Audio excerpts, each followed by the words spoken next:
The night sky was spreading over the mountains of the southern region in Xi'an, Shaanxi province. The young warrior spat out blood and raised a hateful gaze at his enemies. They approached him, and the masked girl called him a young cult leader and told him to just give up and die. In response, he only clenched his teeth and then grinned and said that of course he knew about the existence of an evil force that wanted to kill him. But for it to be them, a squad of vicious blood, they spent so much time shoulder to shoulder. They remained silent, and the girl, taking off her mask, said that the current demonic cult needs change, and for their sake they, a band of vicious blood, decided to kill him, despite all the bitterness in their hearts. The young man chuckled and asked, "Changes, they're just trying to come up with an excuse to kill him. This means that even an oath of allegiance to a squad of vicious blood is worth nothing in the face of force." The girl raised her hand and said that he should think what he wants. She raised her sword over him, and the young man, seeing his reflection on the blade, thought, "So this is how he will die." He picked up his sword from the ground and then increased the distance between them and said that the leader of the demonic council was his father. Time to show that the apples did not fall far from the tree. His name is Chin Wobik. He is 17 years old, and he is the young leader of a demonic cult. He pointed the blade at them and said with a smile that let them attack. But suddenly a young man fell from the sky and broke the vertebrae of his neck with his body. The young man fell to the ground along with the corpse of Chen Wobik, and he sat up, rubbing his hand over the site of the blow. He saw the warriors in front of him and asked where he was. Some time ago, after 4 years of pedagogical institute, 2 years of military service, 2 years of preparation for the certification exam for teachers, he finally passed the exam. His name is Kim Seayon, and he is 28 years old. To be honest, he didn't really want to study. The only thing he dreamed of was a decent and stable income. But what to do if housing prices rise faster than wages? At present, he worked as a teacher and thought that it was good for people to die. After all, there is a way to increase money hundreds and 1,000 times, and these are stocks and cryptocurrency. But the net profit on his account went into minus. There was minus 140 and 358 and 383 and 1. He just looked at his phone for a few seconds without any thoughts, and suddenly became very upset, thinking that all his assets had disappeared. After that, the school bus arrived at the temple and students crowded the parking lot. The teacher shouted that everyone needed to line up. "They will go inside the royal tomb," she tried to shout to them, and noticed teacher Sidrin. She called out to him and asked if he could build the children. She has a cold, so she can't scream loudly. Suddenly, she fell silent. Seeing that Seojin was not at all in the mood, and once again quietly called out to him, she realized that he would not answer, and told the children that now they needed to move forward. All the children followed her, and they reached the entrance to the exhibition of the royal tomb. They went inside and scattered around the hall, examining the exhibits. Seojin thought that he wanted to die, and he still needed to look after these little ones. He wanted to go somewhere, but noticed that one of the students went into the forbidden area and disappeared behind a door with the sign, "Do not enter." The door slammed, and Saigon thought, what was that? He couldn't see his face because of the darkness. From his uniform, he could definitely tell that he was from their school. He stood in one place for a few seconds in thought, and then sighed heavily and went to the forbidden area, saying that these high school students did not even allow him to be sad in peace. He opened the door and looked inside. His eyes widened in surprise at what he saw. An ancient corridor with columns around which roots wrapped around appeared before him. He froze in place and thought, what is this? Was there such a place in the royal tomb? He saw a student around the corner and quickly ran towards him. Then he caught him by the shoulder and said that he was caught. They are not allowed to enter wherever they want. The student slowly turned around and asked, "Teacher Seojin." Seojin was surprised to see Yu Diakwa from class to B, and asked why would a quiet person suddenly do such a thing. Diak Hwa frowned and said that he had better hurry up and get out of here. Seojin remained silent, and the student said that if he stayed here, a strong curse would fall on him. Seojin remained silent, and then sighed and said that he was an idiot. He screamed, and that was all he could do. What a curse! Whatever it is, let him move and follow it. Before he could finish speaking, he noticed a golden glow to the side. There was a whole bunch of gold coins lying on the floor, and Seojin, his mouth open in surprise, thought, "What the hell, golden coins?" He covered his mouth, then slowly walked up to the coins and bit one of them, realizing that they were indeed made of pure gold. Dagwa also walked up to the mountain of gold to examine the coin and frowned when he saw evil spirits flying around them. He thought that everything was as he had expected. Evil spirits lived in these coins. Suddenly, Seojin grinned, and Daka looked up at him. Seojin laughed even harder and remembered the net profit amount, and said that was great mobility in their society can only be a dream. He put the coin in his pocket and said that there are only two things that can change this: stocks and cryptocurrency. When he lost all his savings on stocks and cryptocurrencies that had been rising for months, he thought the heavens had cursed him. He took off his jacket and then knitted a bag out of it and said that, however, life gives everyone a chance. He's not an idiot to waste it. He began to shovel the coins into the bag, and Dagwa said that, at this rate, he would be cursed. Seojin asked, "So what, his life already looks like hell?" He continued to stack the coins and asked, "Is it a curse?" "As much as you like. Without them, this world is already terrible." Suddenly, the floor under their feet cracked with a loud sound, and they looked at each other in fear. After that, they fell underground, and Seojin thought, "Why now?" They continued to fall into the abyss, and someone's voice said that the one who disturbed the king's peace deserved damnation. Sigan heard this, and the voice said that he would have to go through this world, face trials, and live among the dead for the rest of his life. His body began to shrink, and he began to scream in fear, and the system reported that he had awakened as a player. He was given the necromancer class and received the skill of creating a skeleton. Warning: he will only be able to summon his first skeleton after he kills the enemy. Sigan thought, "What the hell?" After that, he fell on top of the young cult leader and rubbed his butt with his hand, saying that it hurt. He looked at his legs and thought, why did his pants become so loose? Then he looked at his hands and thought that his hands had also become smaller. He clenched his teeth and wondered become younger. After that, he already noticed the warriors in front of him and thought, what kind of masquerade is this? The warriors' faces grimaced, and Seojin thought, what happened to their faces? After that, he turned his gaze to Wobak, on whom he landed, and everyone around realized that he was dead. Seojin looked at him and thought, is this guy's neck turned 90 degrees? Did he kill him? The system reported that the condition was met. Since he personally killed this person, he can summon him as a skeleton after the system confirmed his death. Seojin was completely horrified, and suddenly someone attacked him. He noticed this and quickly jumped to the side screaming. The girl pointed the sword at him and said that they should not leave witnesses, let them kill him too. The warriors agreed, and Seojin thought, what did she just say?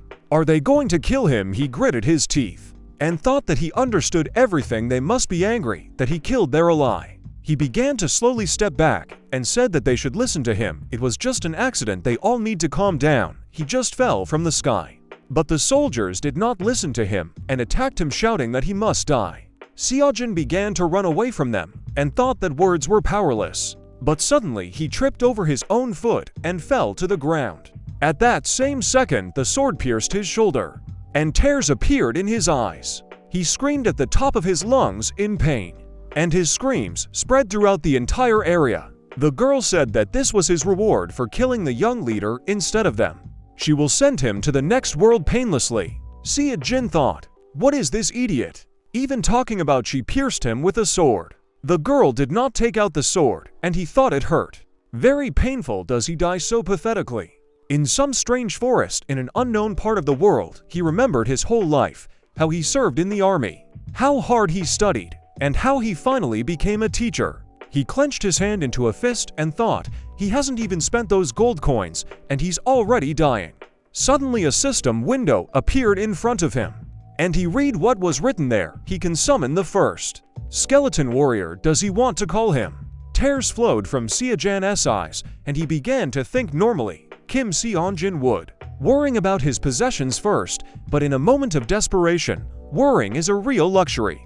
He screamed loudly, calling for the skeleton, and a bright glow began to emanate from it. All the warriors around him closed their eyes and asked, "What is this?" The system reported that he had summoned the first skeleton warrior. The first summoned can use some of the abilities from his past life. The summoned one shares some of his abilities with his summoner. The window that appeared right in front of Seon Jin made his head spin. But in reality, Kim Seo Jin was looking elsewhere. He saw Wobak's dead body rise to its feet. And the girl was very surprised, exclaiming the young cult leader. "So is he alive? But this is impossible, his neck is broken." The skin from Wobak's face began to peel off, falling to the ground with pieces of meat. And the warriors of vicious blood were horrified by such a sight. Smoke swirled around Wobak, and they finally saw that only a skeleton remained from him. The skeleton warrior clicked his jaw, ready to fight. And one of the warriors of the vicious blood squad became very scared. The girl noticed this, and he immediately attacked the skeleton, putting his blade forward. The girl tried to stop him, but did not have time. Wobak cut the warrior's body into 2 parts and stopped, looking at the others. The warriors continued to stand in place, and Seojin continued to watch the skeleton. And suddenly a system window appeared in front of him. He looked over at it and read that he had successfully summoned the first skeleton warrior. He is completely subordinate to him. Seojin calmed down a little and comprehended what he had read. He grinned in thought in submission. He rose to his feet and stood behind the skeleton, clutching his wound on his shoulder. He said that this was his first order, let him kill every single one of them. As a child, when Kim Seojin was in school, the teacher said that it was his turn to speak. Seojin happily raised his hand, and then stood up from his seat and told all the other students that his name was Seo Yeon. He dreams of becoming rich. This was a dream.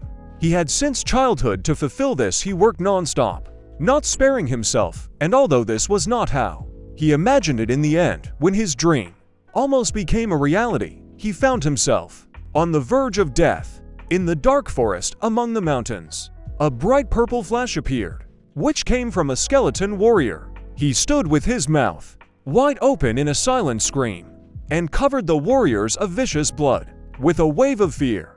The skeleton clutched his weapon tighter, and then in one leap attacked the enemies, and taking the sword more comfortably, killed the first warrior who came across his path. Another warrior standing behind him was very frightened, and a moment later he saw the skeleton of Wabak above him, raising his sword over him.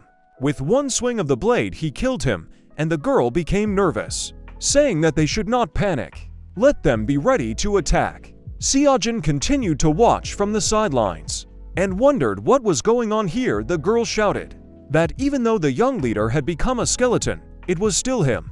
Let them cut off his limbs, then he won't be able to move. Seojin began to worry, and the girl shouted that a skeleton could not have internal energy. All he can do is swing his sword left and right. They need to attack without fear. Seojin listened to her and thought, internal energy, sword technique, stances, it would be better if he didn't understand anything.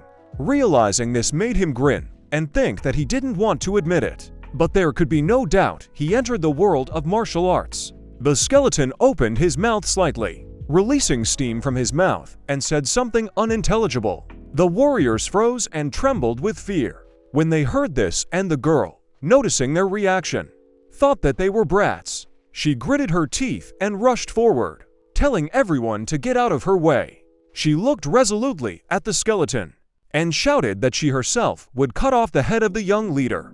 As soon as she approached him, he immediately parried her blow.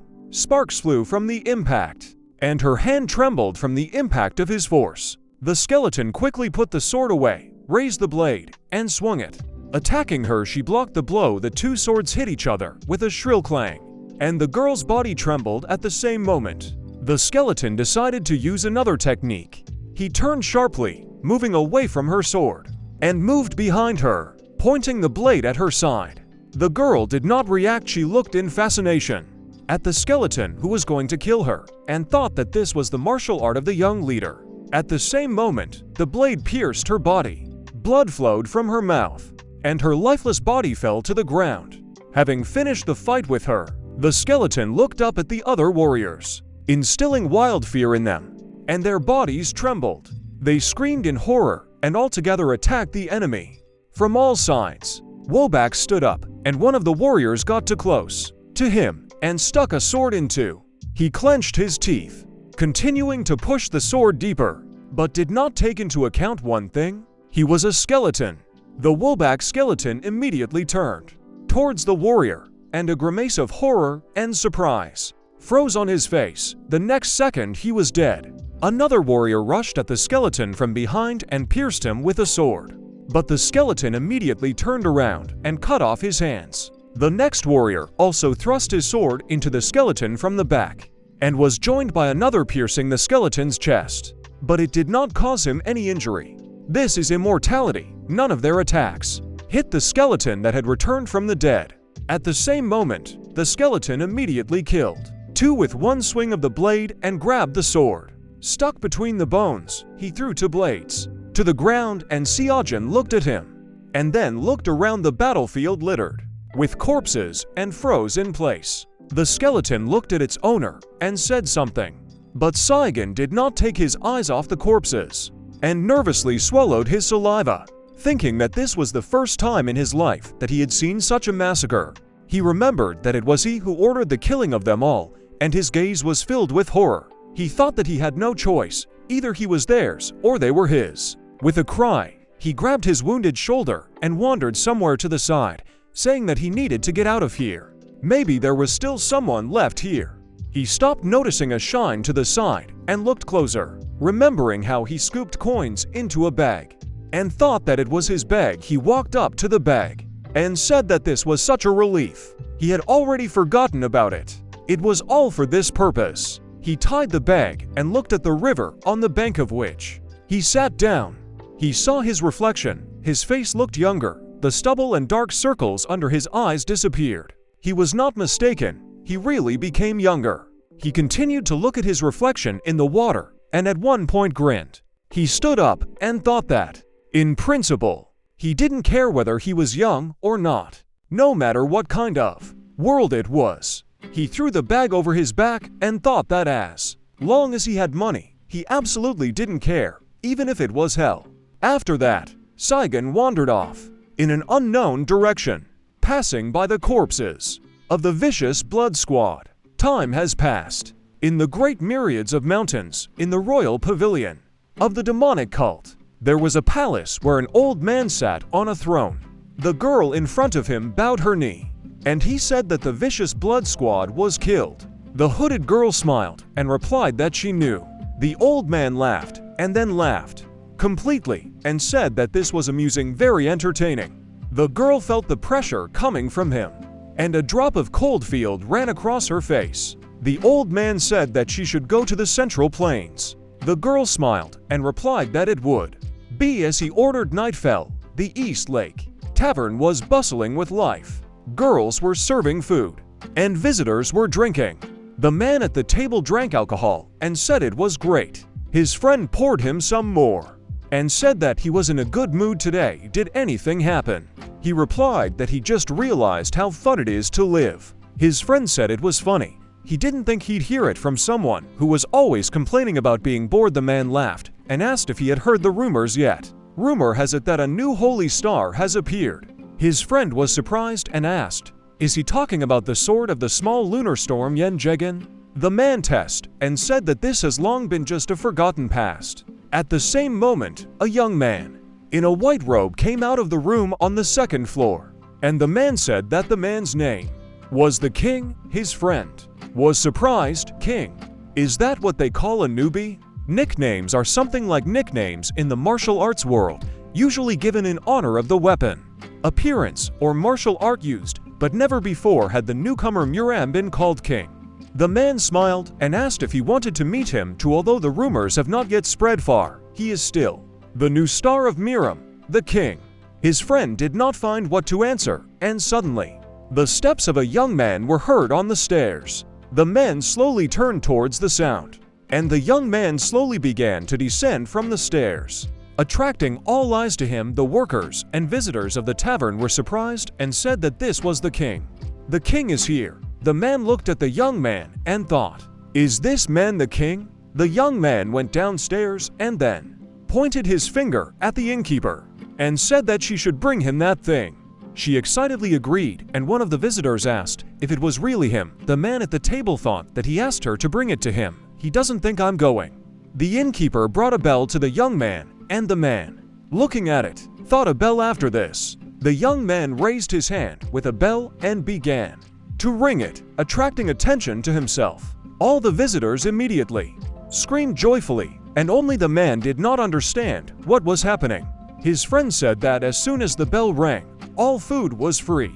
The Golden King will pay for everyone, the man thought.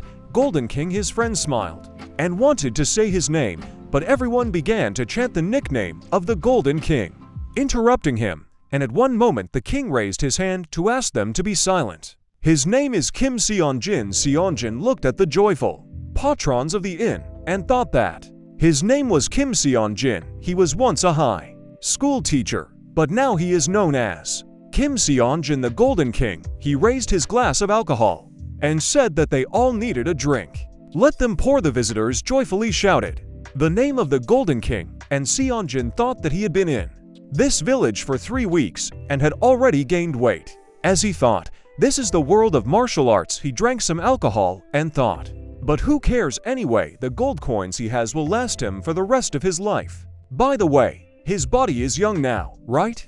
Based on his skin and height, he should be around 16 years old. Is he even allowed alcohol? He pursed his lips and then smiled and thought, what difference does it make, he's 31 after all. If someone starts to get indignant, he'll throw coins at them. Gold in this world opens any door. Suddenly a man threw alcohol on his head, and everyone present froze in shock. There was silence in the inn, and Saigon just smiled, holding a glass to his face.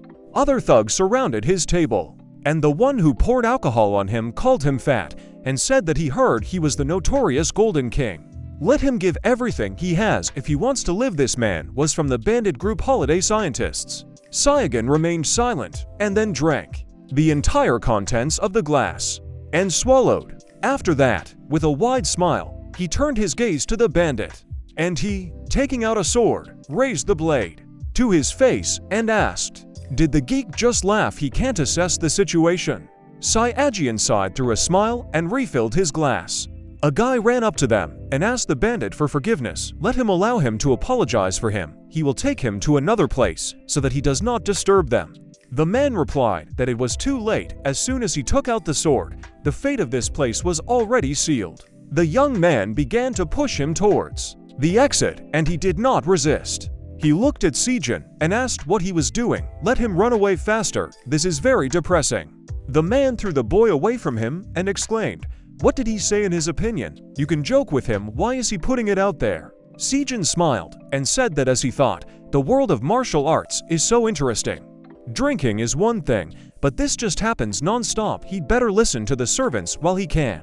He gives him one last chance. The man became even more angry, and suddenly a crash was heard on the second floor of the tavern.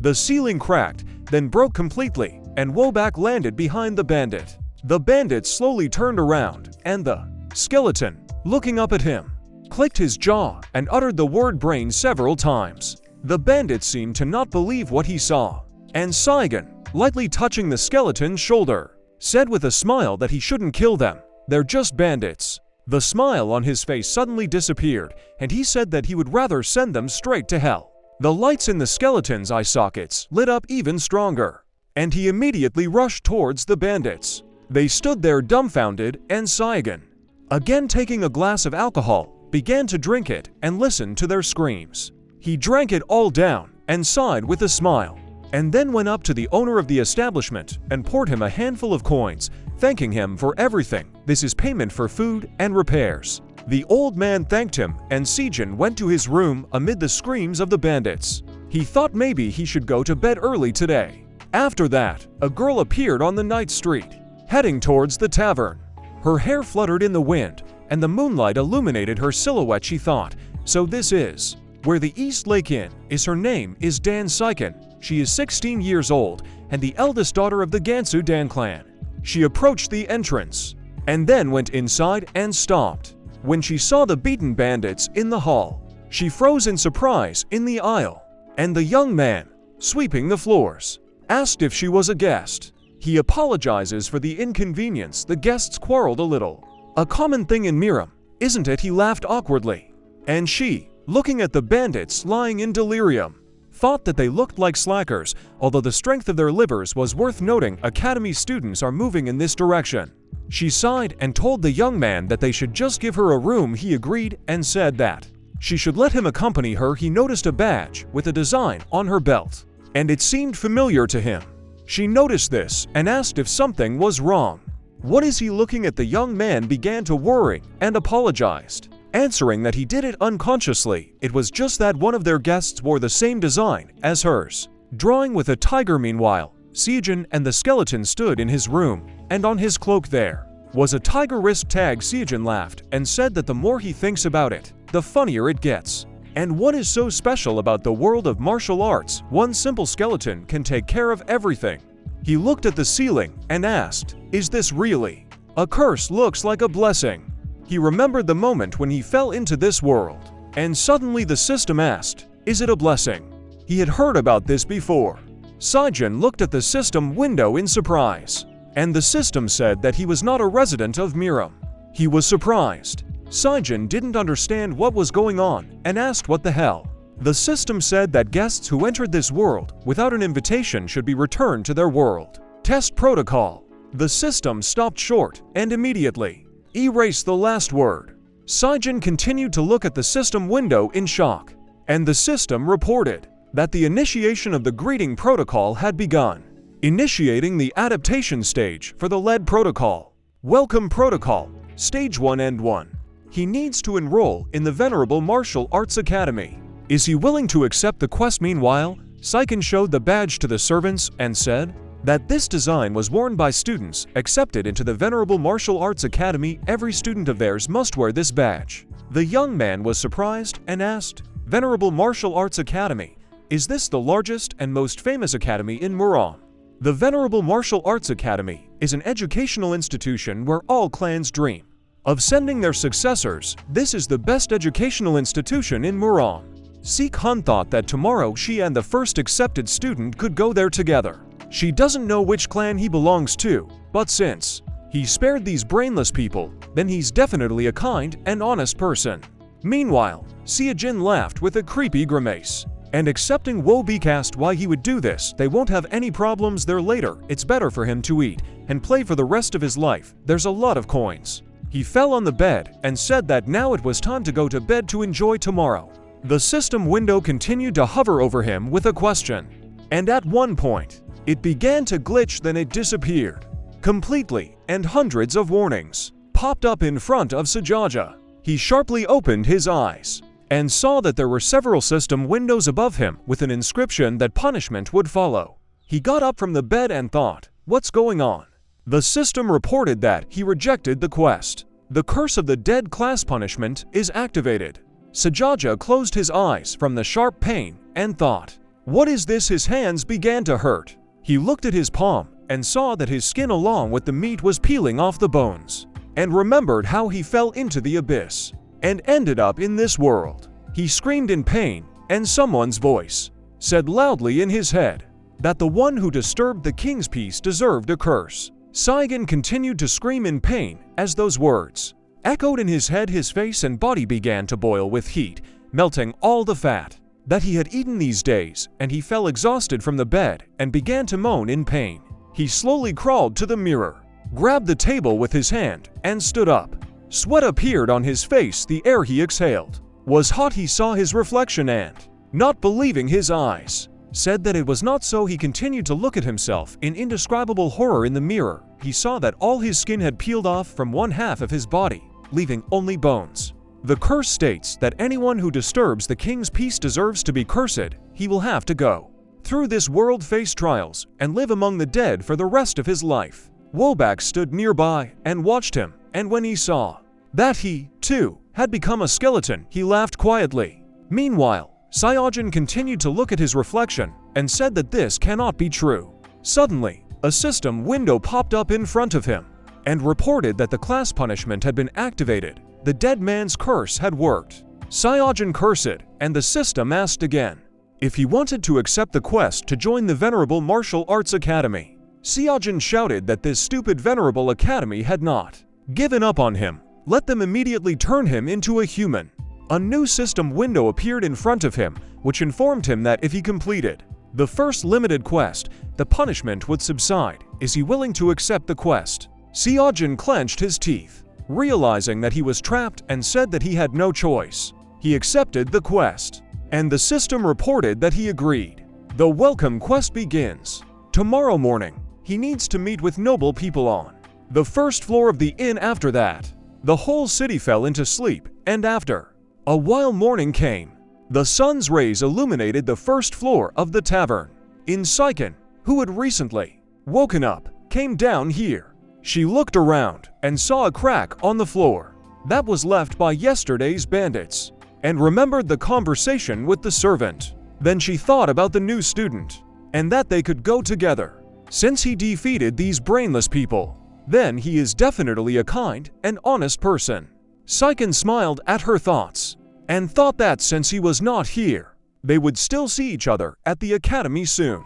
She was about to leave, but footsteps were heard. On the stairs she stopped, and looked back to see two people coming down the stairs. One of them was wrapped in a flower-patterned blanket, and the other was wearing a cloak with the emblem of a venerable martial arts academy. She noticed this, and looked at the face of the man who wore this emblem. It was Seojin, half of whose face was hidden under a mask. He went down to the first floor in Seiken. Looking closer at him, thought, does that mean he caused a pogrom here yesterday? Seojin gritted his teeth and thought, does he need to meet a noble person? So who is this, and why should he meet with him? What the hell should he do if absolutely nothing was explained? He noticed Seiken, and she, noticing his gaze, said that she was glad to meet them. She was Seiken from the Dan clan.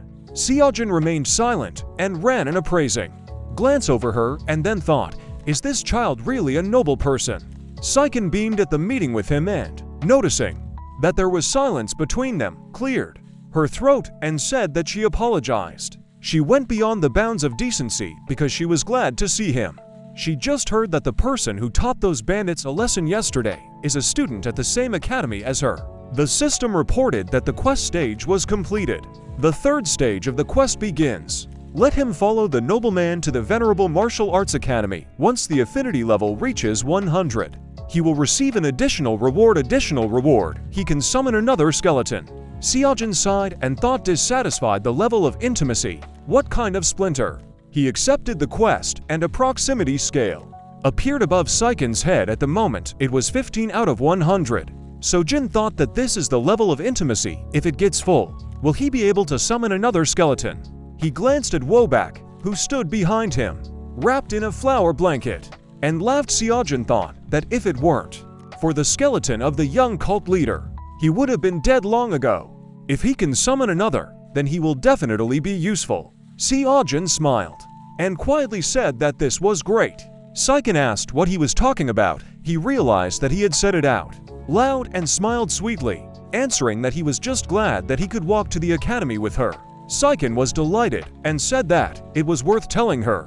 Time passed. The moon had already appeared in the sky, and they all continued to walk to the academy. Seiken asked who is the man behind, and why is he wrapped in a blanket. Seojin replied that it was a favor, it was just his fetish. Seiken replied that she understood. She had heard that people in the Central Plains had many quirks. What sect is he from? This must be some prestigious Orthodox sect, right? Seojin laughed and replied that this is not true. It is just a small sect. Seiken apologized and said that she just thought his sect was as incredible. Seojin laughed and replied that he wasn't exactly against it. She smiled and asked what weapon does he use. She loves the sword. She immediately stopped short and apologized to him, saying that Inyum who people value their weapons as their own lives, and she was asking him like that. This is so stupid of her. Seojin, already noticeably tired of her questions, laughed wearily and replied that he loved swords. She kept asking questions, and he wondered if she had a motor in her mouth or what. Why won't she shut up? He looked at how the level of intimacy increased as the conversation progressed, and thought that this was only to his advantage because the level of intimacy was rising. Suddenly he heard a rustling sound and stopped, thinking, what was that sound? Maybe he heard it. Seiken continued to speak, and at the same moment blades flew from the bushes. Seojin not noticed them and saw that they were flying straight to Seiken, who did not notice them. He immediately threw her aside, protecting her from the blades, and she winced in pain from the fall. She sharply opened her eyes and saw that all the blades were stuck in the left half of Seojin's body. And with horror in her eyes, she asked why he did this. He looked at her and asked, "Is she okay?" She became worried and replied that everything was fine. He smiled and said that was great. Immediately after this, the proximity scale was completely filled, and the system reported that the proximity had reached its maximum and the additional quest had been completed.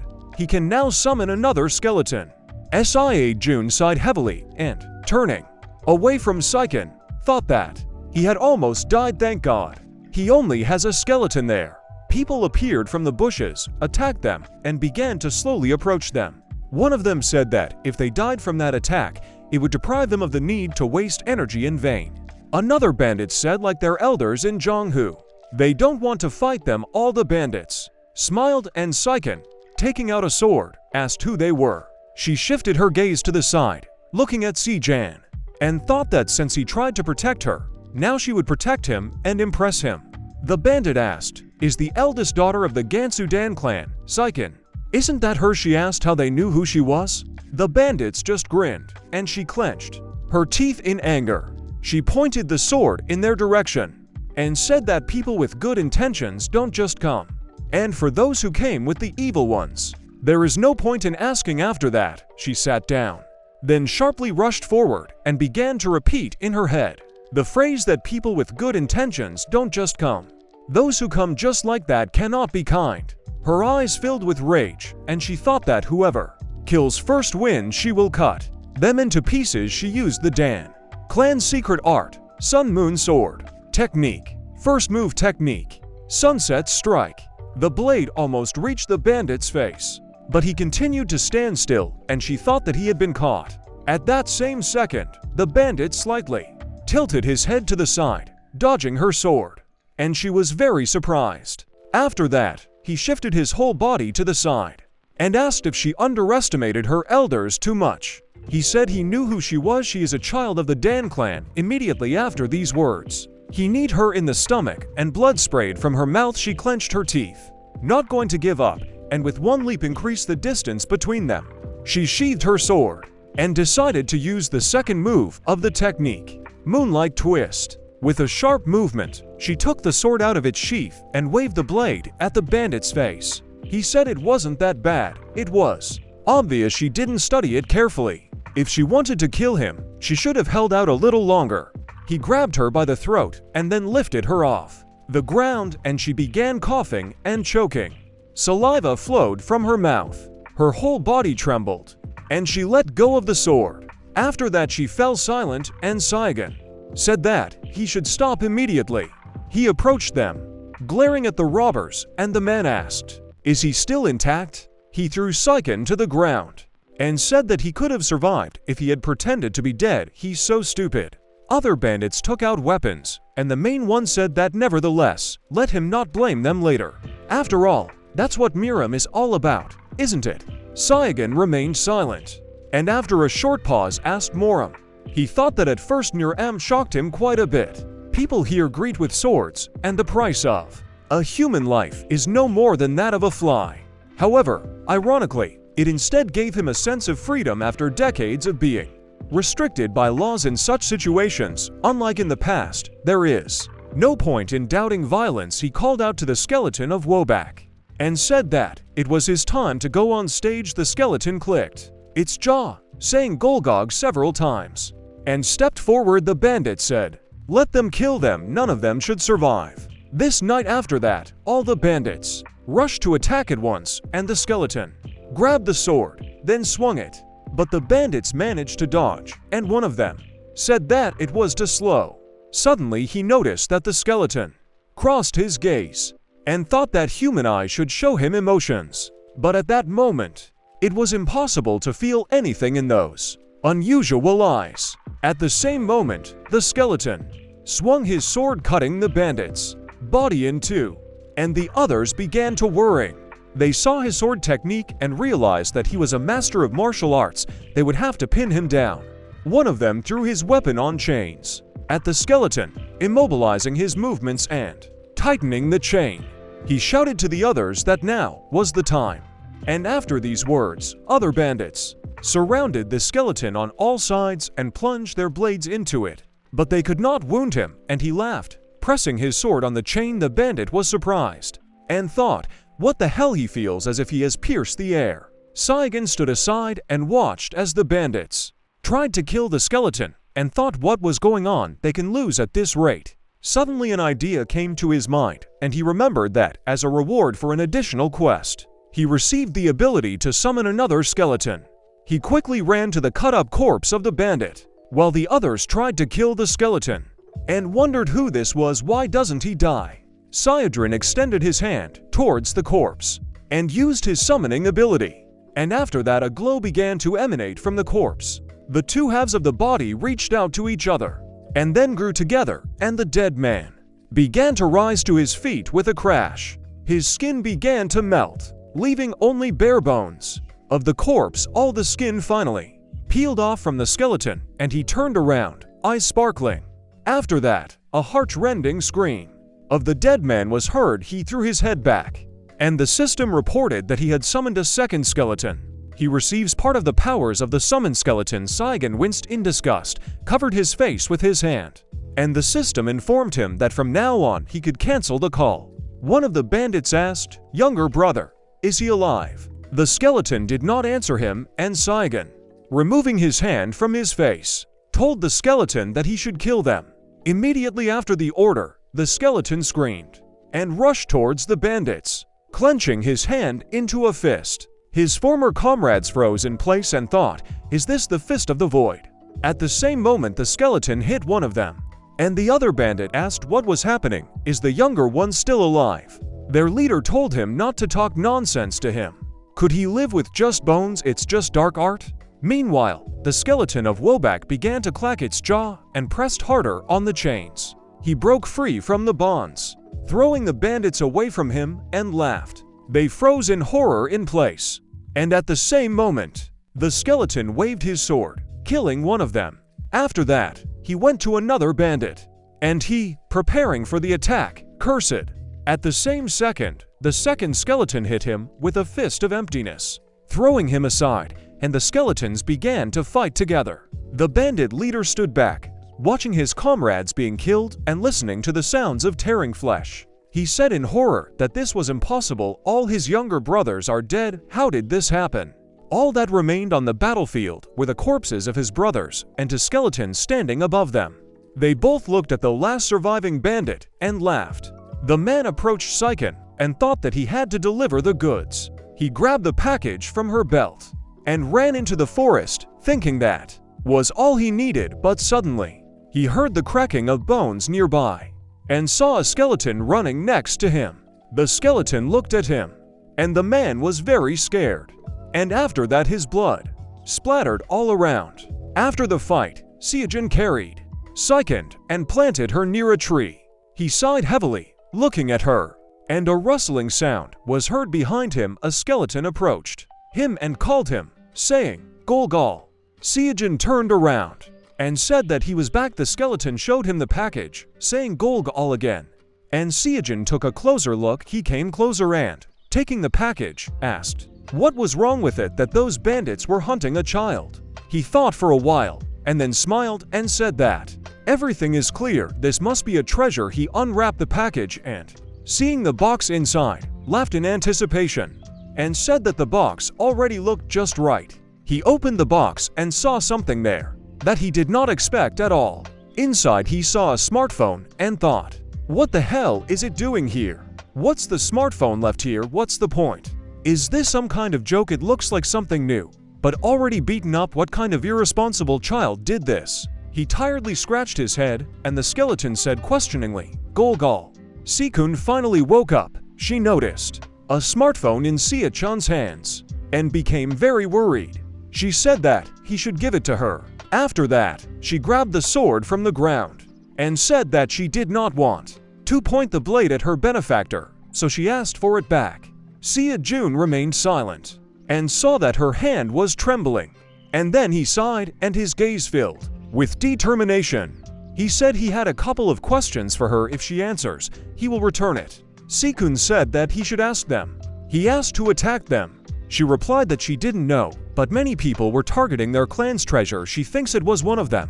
Seo-jun asked, "What about this smartphone?" He immediately stopped short and asked, "That is, does she know what it is?" She replied that it was her family jewel. She doesn't know much, but she knows for sure that one day the day will come to use it. Seo-jun thought, what the hell is going on in this world? What's the point of keeping a smartphone as a relic? She again asked him to return it to her, and he thought that apparently she knew almost nothing. First, he needs to complete the quest, and then get involved in it. He closed the box, and thought that if something went wrong, the quest would fail. After that, he handed her the box, and she thought, did he just give it back to her? She looked up at him in surprise, and then began to bow and asked for forgiveness. She raised her sword at her savior. Si-jun replied that everything was fine. Si-kun again looked up at him with an excited look, and the sun had already begun to illuminate the sky. The first rays of the sun peeked out from behind the mountains, and Si-jun and Si-kun raised their heads to look at the sky. Si-kun said excitedly that they were late. Si-jun asked, "Are they late?" She replied that if you don't come to the academy before sunset, your admission will be cancelled. Si-jun exclaimed, "Cancelled?" He thought that if he didn't make it in time, he would fail the quest, which means he would be a skeleton for the rest of his life. He went ahead and said that they needed to hurry. Si-kun also wanted to follow him, but suddenly she felt severe pain in her ankle and sat down on the ground. Si-jun turned around at her cry of pain, and she said that let him go forward. She would soon catch up with him. He approached her and said that she said that her admission would be cancelled if she was late. They need to go. She wanted to object, but Si-jun had already thrown her arm over his shoulder and said that they would go together. Are they classmates? Si-kun smiled and thought, classmates. After that, he helped her get up, and they went to the academy together. As time passed, 4 students stood guard at the gates of the venerable martial arts academy. One of them yawned and said that's all. Another boy holding the attendance register said that 2 had not yet arrived.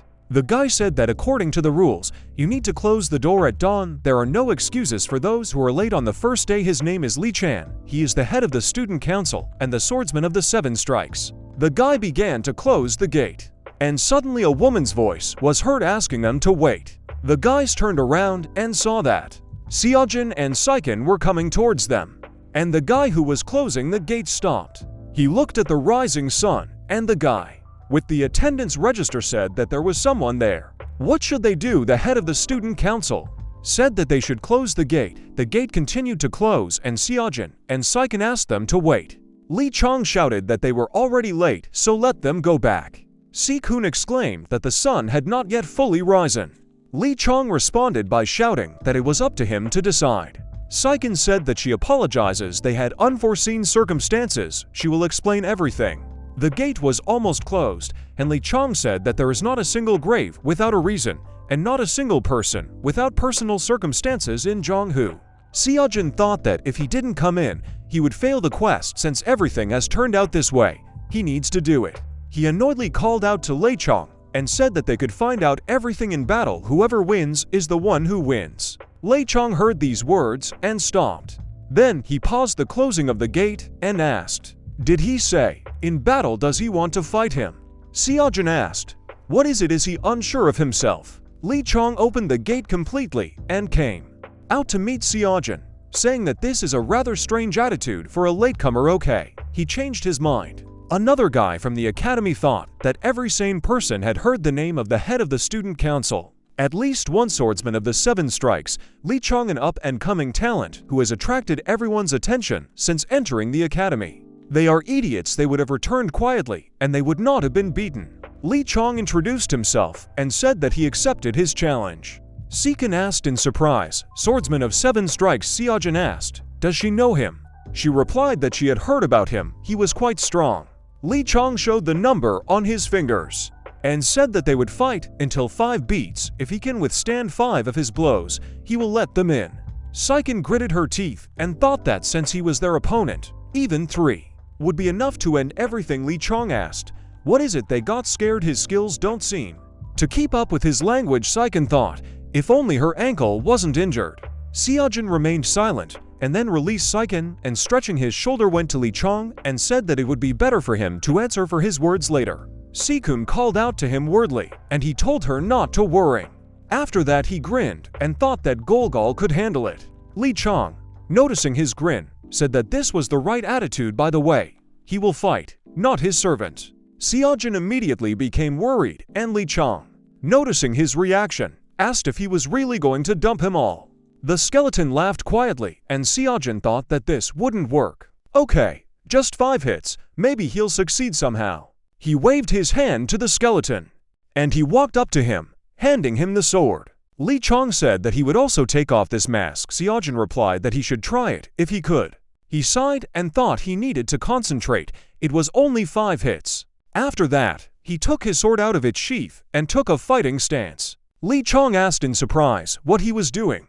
Seojin asked, "What does it look like?" He beckoned him over with his hand, and Li Chong said, looking at his reflection on his blade, thought that he was a pompous idiot. He would regret this. After that, he quickly rushed Seojin, and in the meantime, he raised his sword and prepared to strike. But suddenly he felt that he was being squeezed into the ground, and thought that this was overwhelming pressure. His legs trembled, and Li Chong shouted that he would destroy him. He raised his sword, and Seojin thought it was dangerous. Li Chong swung his sword, and Seojin lunged to deflect his blow.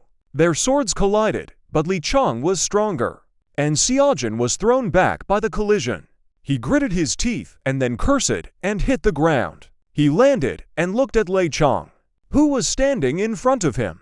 He said that was the first blow. Seojin stabbed his sword into the ground, helping himself to stand up, and thought that this way he would not be able to block the next blow. The system reported that he receives part of his powers from the summoned skeleton, transferring martial arts from his skeleton.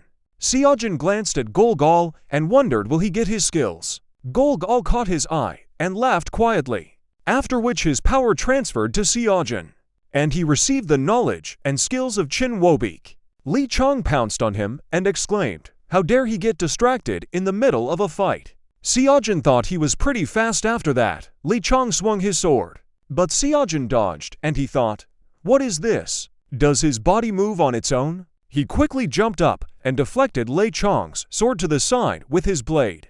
Immediately after that he swung his leg and hit Li Chan's hand. He landed on the ground, stopped, and said it was the second blow. Li Chen asked, "Even a snail can snap back if you step on it." "Well, that's great." Seojin looked at his hands and thought, "Ability transfer, this is gorgeous." Immediately after this, Li Chen disappeared from Seojin's sight and said that this was the third strike. Seojin didn't see him anywhere and thought, has he disappeared? At that same second, Li Chen appeared behind him, raised his sword and attacked, stabbing the sword into the ground. The impact raised dust, and he wondered why he didn't feel his attack go through. At that same second, a sound was heard from the side, and he sharply swung his sword. But Seojin repelled his attack and disappeared in a cloud of dust. Li Chong looked around and said that he was a baby rat. Immediately after this, Seojin attacked him from behind, but Li Chong managed to repel his attack, and their swords crossed again. Li Chong swung his sword, throwing Seojin's blade away from him, but then their swords collided again. After that, they both jumped back, increasing the distance, and one of the students asked, "Does the new student take blows from the head of the student council? This is impossible." Li Chen heard their words and told Seojin that it was no wonder why his tongue had no bones. He took off his cloak and, pointing the blade at him, said that now he would fight for real. Seojin rubbed his neck and asked what nonsense he was talking about. There have already been 5 blows. Li Chong clenched his teeth in rage, and Seojin meanwhile went to Saiken and said that it was all over, they needed to go. She looked at him in surprise and thought, was he able to stay on his feet against the head of the student council? But Li Chong didn't want to let him go. Just like that, he raised his sword and told them to stop. Suddenly the old man said that this was enough. Li Chong felt incredible pressure and turned around to see Professor Beak SA above the gate, who told him that was enough, let them in. Li Chen sighed and then picked up his cloak from the ground and told Seojun to come inside. Jun helped Sikon up, and she said he was amazing. The head of the student council is a very well-known up-and-coming talent. Jun replied that he just took 5 hits, he didn't win. They headed towards the gate, and he thought, transfer of abilities, his movements were so smooth. As if he was really moving. Isn't this incredible? Why was this only activated now? Bixa looked at the new students and thought that this young man must have come from that place. How exciting! His clothes began to flutter in the wind.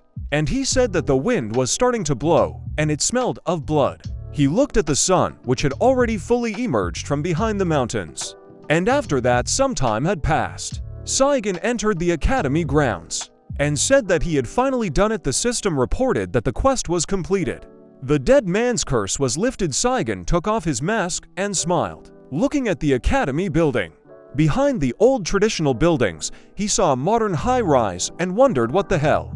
Time passed. A man walked along a dark corridor, lighting his path with a torch. The ground shook, dust rose in the corridor, and he covered his face with his sleeve and moved on. A cobweb blocked his path, but he burned it and moved on, still covering his face, and, coughing from the dust, he finally reached the end and removed his hand from his face, and gasped in delight. He saw a monster covered with stone at the end of the corridor, and said that the white phantom Rakshasa really existed. He looked closely at the monster's stony grin, and said that his path to greatness began here. After that, he took out a bottle from under his clothes and threw it at the stone statue. The bottle broke, splashing water on the monster's face, and the man said that Mira must cleanse himself. Their peace must return again. After that, he quickly ran back, and the stone covering the monster began to crumble. The water completely drained from the Rakshasa's muzzle, and the monster's eyes glowed red. 2 days have passed since Sijin arrived at the academy. He sat on the bench and thought that his plan to live his life by wasting gold coins had encountered a couple of obstacles. But this is unlikely to stop him. He has gone through too much for such an opportunity. He threw his head back, looking up at the sky, and thought that he had done his best to do nothing. He will graduate from this academy without doing anything. No matter how much he spends, the coins still won't run out. So there's a point in putting in the effort and making a name for himself. He closed his eyes and thought with a smile that it was not life that awaited him, but a fairy tale. Suddenly a shadow appeared above him, and he opened his eyes, seeing Professor Beak. Saw in front of him. He did not recognize him and asked who he was. The professor said, which means this time that place chose him. Jun became wary of his words and asked that place. The professor confirmed his words and said that this was exactly the place. Yun thought, what does this mean? Does this old man really know that he is from Korea? He asked. So he knows where he is from? The professor said that even though he was wearing a mask during the battle with the head of the student council, he clearly felt the internal energy that only people from that place have. How could he not understand this? Yun thought. Internal energy, maybe it's about how Gal shared his powers with him. Sijin scratched the back of his head and agreed hesitantly. The professor said that he was glad to meet you. His name is Bixa. He is a professor at a venerable martial arts academy. Sijin remained silent and thought, why did the professor need him?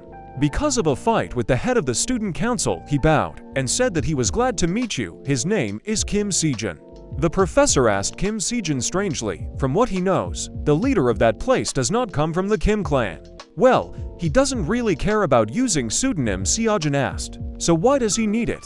The professor laughed and said that for a beginner, he was very brave, so he is also unceremonious. Is he achieving something? He suddenly covered the entire area with an energy wave. Sijin felt this pressure and was surprised. It continued to spread around the area like a small breeze, and goosebumps appeared on Sijin's body, and the system reported that he could use part of the ability of his summons. The summon skill, immunity to killing intent, is activated. A protective aura appeared around Sijin, and the system reported that the killing intent no longer affected him. The goosebumps disappeared from his body, and he asked the professor what he was doing. Bixa was a little surprised and asked if he felt anything. Sijin rubbed his hand and said that it felt a little cold. Bixa awkwardly coughed into his fist and said that, oh unusual child, the director is looking for him. Sijin Asked director, the professor confirmed his words and said that since there was an exchange program between the Venerable Martial Arts Academy and that place, he must be curious to take a look at the new student. He turned around and said that now let him follow him. Seojin looked at his back with irritation and then followed him, and all the greenery that was behind him. With her due to the professor's strength, the professor led Seojin into the forest, and he, looking around, thought that he had not even imagined that the academy had such a place.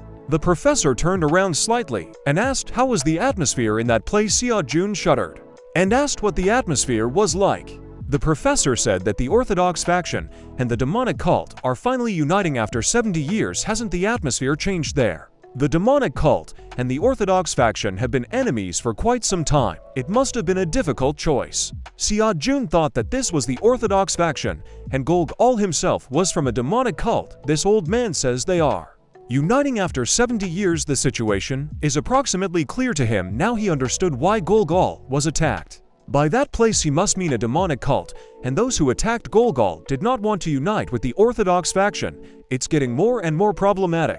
The professor noticed that he was silent and said with a smile that he didn't have to speak if he didn't want to. Seojin awkwardly replied that it wasn't that good.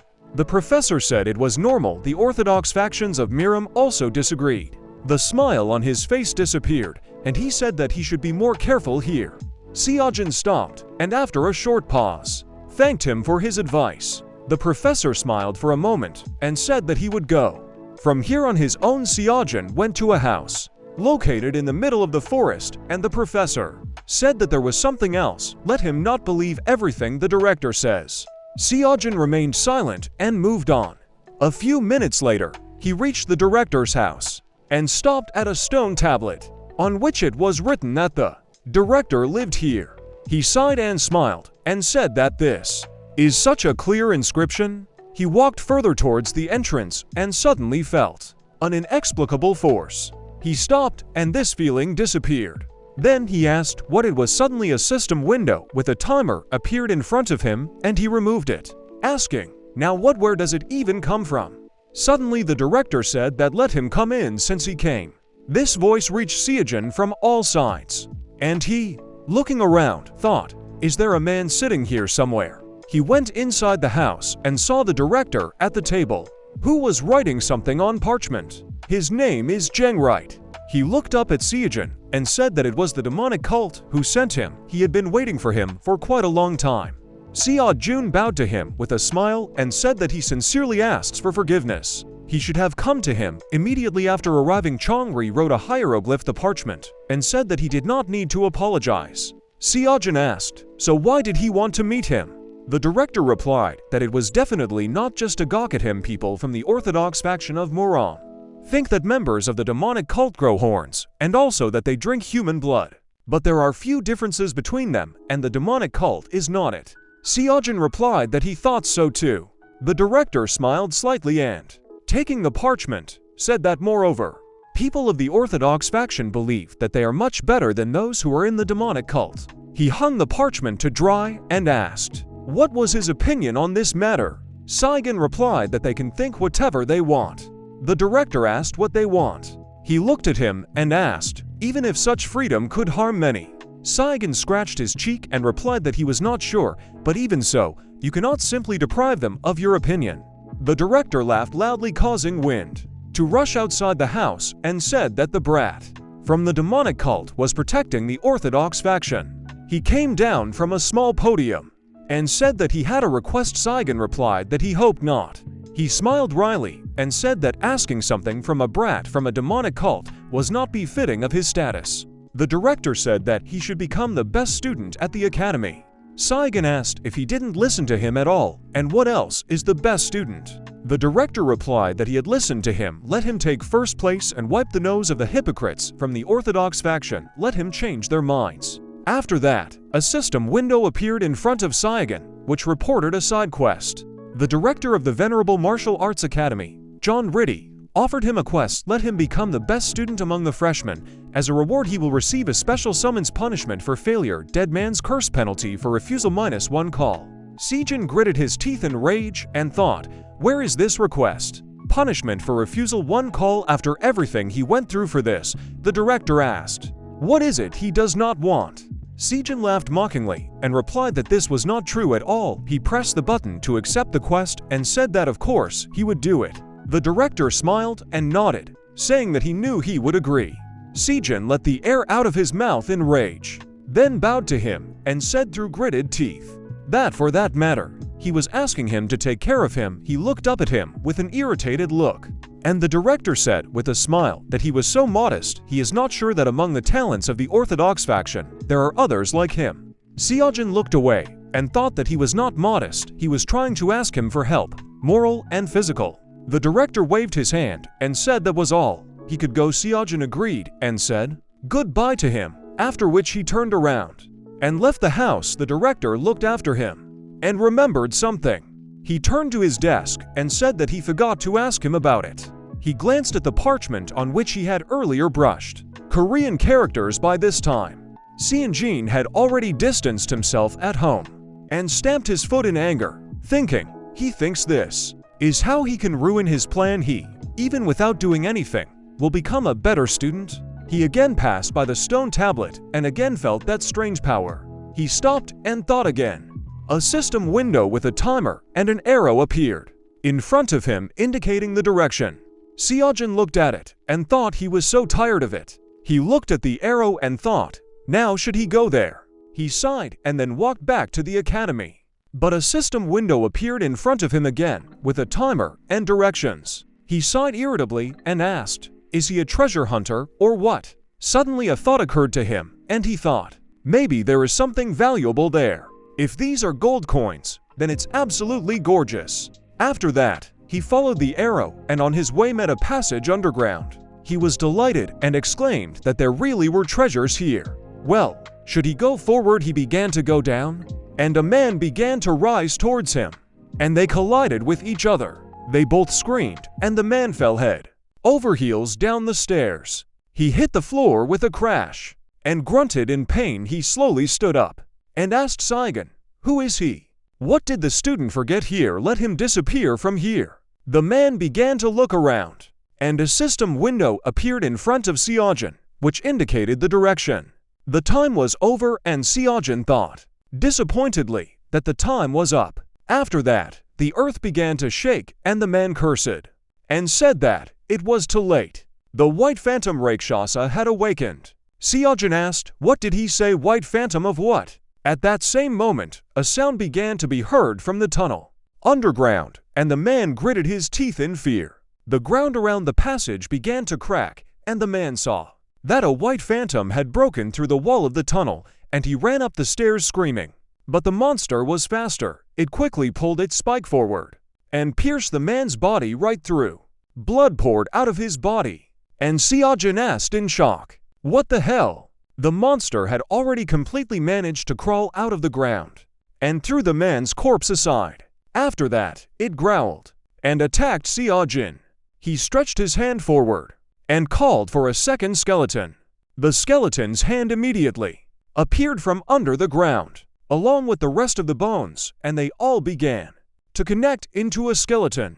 The skeleton screamed and then clenched his hand into a fist and attacked the monster, using the fist of emptiness on it. His bones smashed against the monster's hard muzzle, and it, looking at him with rage, swung its spiked appendage and hit the skeleton, breaking all his bones. After that, it crushed the skeleton's skull and growled, attacking Sejin. Sejin called out to his dead skeleton Golg Mark II and saw his bones disappear. The system reported that the call was cancelled. The monster had already gotten too close to him and attacked Sejin. He closed his hand there, and a sharp thorn wounded him. He clenched his teeth in pain, and then he was thrown several meters back and lying on the ground. He clenched his hand into a fist and looked at the corpse of a man lying nearby.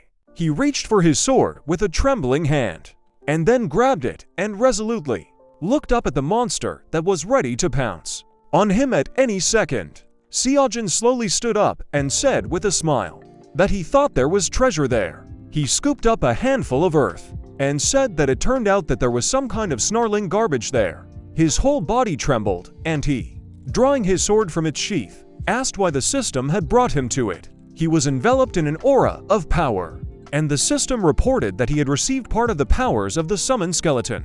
A dark aura began to emanate from the monster, which turned into sharp magical streams and headed towards Sejin. He quickly dodging and defending himself from blows, ran from side to side, and at one moment disappeared in a curtain of dust, and a second later jumped to the side, raising his sword above his head. After that, he hit the monster in the face, but it did not receive any injuries, and Sejin was very surprised. At the same moment, the monster swung its appendage and hit Sejin on the shoulder. From such a powerful blow, he was thrown to the side and dust rose. He continued to lie on the ground, looking at the sky, and raised his hand up to cover the sun with his palm. After that, he called Golgol and clenched his hand into a fist. The monster ran towards him and jumped to attack, but Sejin quickly raised his sword and exclaimed, "Does it think he will die so easily?" The monster opened its mouth and spread its clawed fingers, then waved its paw right in front of Sejin's face. But he managed to duck down and began striking at the monster from below. He slashed the monster's belly, and it roared in pain. After that, it stopped, then sharply turned around and ran towards Sejin, who had already managed to be behind it. Sejin did not immediately notice this, and only managed to block the blow. The monster was stronger than him, and in the end, he was thrown back and fell straight into the bushes. He dropped the sword and caught his breath, looking at the monster and saying that he was still alive. The white phantom continued to look at him, and after that, it suddenly attacked Sejin, and he tried to get up, but at that moment Golgol arrived in time, and he went straight to the monster, cutting off its spine with a thorn. The monster stopped, growled in pain, and Sejin asked the skeleton what took him so long. He almost died while calling for him. Golgol said his nickname, and Sejin said that the second round begins. Attack. Golgol turned his gaze to the monster and said his nickname in agreement. After that, they both attacked the monster, and it began to wave its shoots, defending itself. Sejin and Golgol quickly and deftly dodged the blows, and then they simultaneously jumped up and together cut off two of the monster's branches. It growled in pain, and they both stopped behind the monster. It turned to them, and Sejin said with a grin that they would kick its ass, but gently. The monster growled, trying to catch his breath, and started running. It ran past them, and Sejin told Golgol that he should follow it. The skeleton obeyed and immediately rushed after the monster and quickly found itself in front of it and swung its sword, inflicting a wound. The monster fell nearby, right next to Sejin, and he, clenching his hand into a fist, swung it and said that this was revenge for Golgol Mark II. With a smile, he hit the monster with the fist of emptiness and made a huge hole in its body. The monster let out a final roar and then fell to the ground dead. The system reported that the White Phantom Rakshasa was destroyed. He can add a White Phantom Rakshasa to the summon. Does he want to do this? Sejin was a little surprised by this and thought, can he summon that thing? What is this anyway? After that, steps were heard from the side, and the professor asked what was happening. They quickly approached the battlefield, and Golgol just as quickly disappeared from the forest, and Sejin agreed to the call of the White Phantom. The men came closer and, seeing the corpse of the monster, said in surprise that there was a White Phantom of a Rakshasa. How did it break out again? The professors looked in surprise, first at Sejin, then at the corpse of the monster, and one of them approached the man's corpse and said that this was Professor Hong. The director ordered everyone to be silent, and all the professors looked at him in fear. He looked at the dead monster and asked Sejin, what was going on? How did he end up here? Did he kill the White Phantom? Sejin confirmed his words and said that he heard strange sounds and came here, and it attacked him, so he had to kill it. The director said that this is amazing. Resisting the White Phantom Rakshasa is not so easy. He looked at the corpse and asked why Professor Hong was here. He doesn't know. Sejin thought that apparently it was the guy who was passed out. But why did he come out of the ground? He replied that when he arrived, he was already in that state, so he doesn't know. The director asked He says he was in such a state, it looks like he suffered from the clutches of a monster. He almost got hurt too, so let him go back to school first later. If he has any questions, then let him come to him. Seojin bowed to him and agreed, and after that he went to the academy. And Professor Bixa addressed the director. He said that the White Phantom Rakshasa returned again. A terrible tragedy happened to Professor Hong, and he just sends this child back. Now he is the only witness to what happened. The director raised his tone and replied that, as he said, he was still a child, so he could not be associated with the Rakshasa. It was only thanks to him that the monster did not reach the school. Bixa also began to shout and said that after all, this was a White Phantom Rakshasa. Who cares how old he is? The director calmly replied that if there really was a way to summon a Rakshasa, then the Central Plains would already be drowning in blood. Bixa remained silent, and the director told the other professors that they should make sure that there is no panic among the students. They all bowed to him and began to perform their duties. Meanwhile, Saigon stood in the middle of the forest and Golgal returned to him. Saigon said that he didn't seem to have messed up, but his guts were still shaking. He remembered that monster and thought, now he can summon it. He extended his hand forward, using the call, and the system reported that he had summoned a White Phantom Rakshasa. After this, the sand on the ground began to rise into the air and curl into the shapes of bones. The silhouette of a skeleton began to appear from the sand, and then the dust from the sand cleared, and the real skeleton of a White Phantom Rakshasa appeared. The monster growled, and Seojin, raising his index finger to his lips, told him to shut up. The monster immediately fell silent, and Seojin thought in surprise, can he even do that? He threw his hand over Golgal's shoulder and said with a smile that he should accept the new recruit. Golgal answered him with a look, and then with heavy steps walked towards the White Phantom and extended his hand. The White Phantom growled, and then Golgal struck the skeleton in the face with a swing, and it looked up at him with an angry look. Golgal looked at him with a piercing gaze and began to kick the monster in the bones. Seojin said that they should not quarrel and add problems to him. Golgal nodded and then continued to hit the monster on the head, and Seojin, stretching, said that classes start tomorrow and he is so tired. The White Phantom touched Golgal's hand, and Seojin, pointing at the monster, said that from today, it will be Golgal Mark III. After that, he cancelled the call and the skeleton of Golgal Mark III dissipated.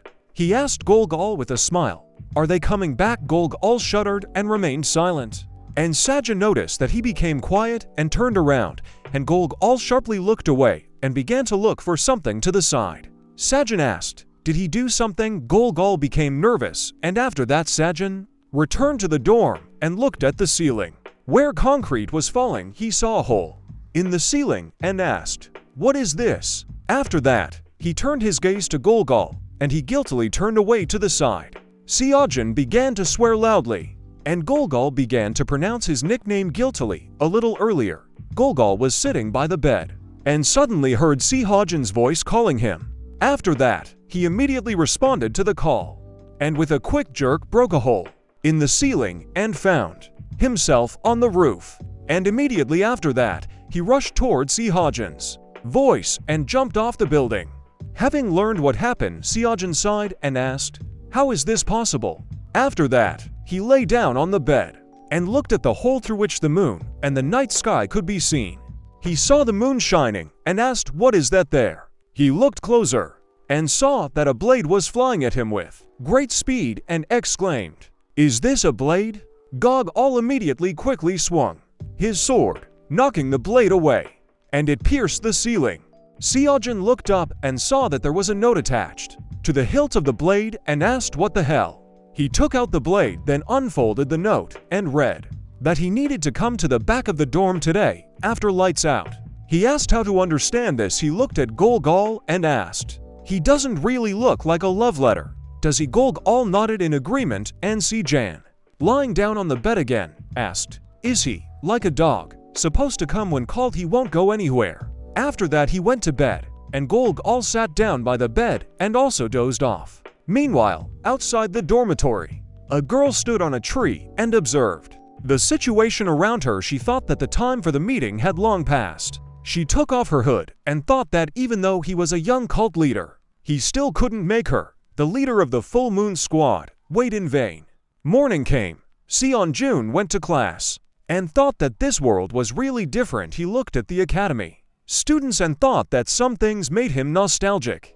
He looked around and thought with a smile that he was pleased to see something familiar from the world he missed. He climbed the stairs and entered the building, and then began to climb to the second floor and saw a school corridor that was filled with students. He walked down the corridor with a smile and looked at the other students. He noticed a sign at the door to the office and thought that there were even signs here like theirs. He smiled and thought, who did this? He looked through the window in the door and saw that one of the students was standing in the teacher's place and thought that these brats had created a mess since the first day. Do they want to be reprimanded by the teacher? This student said loudly that he was Noah from Western Liang.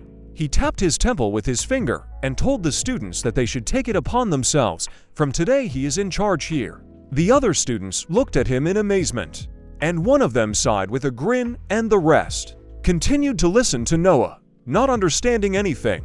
He said that, of course, they could always challenge him.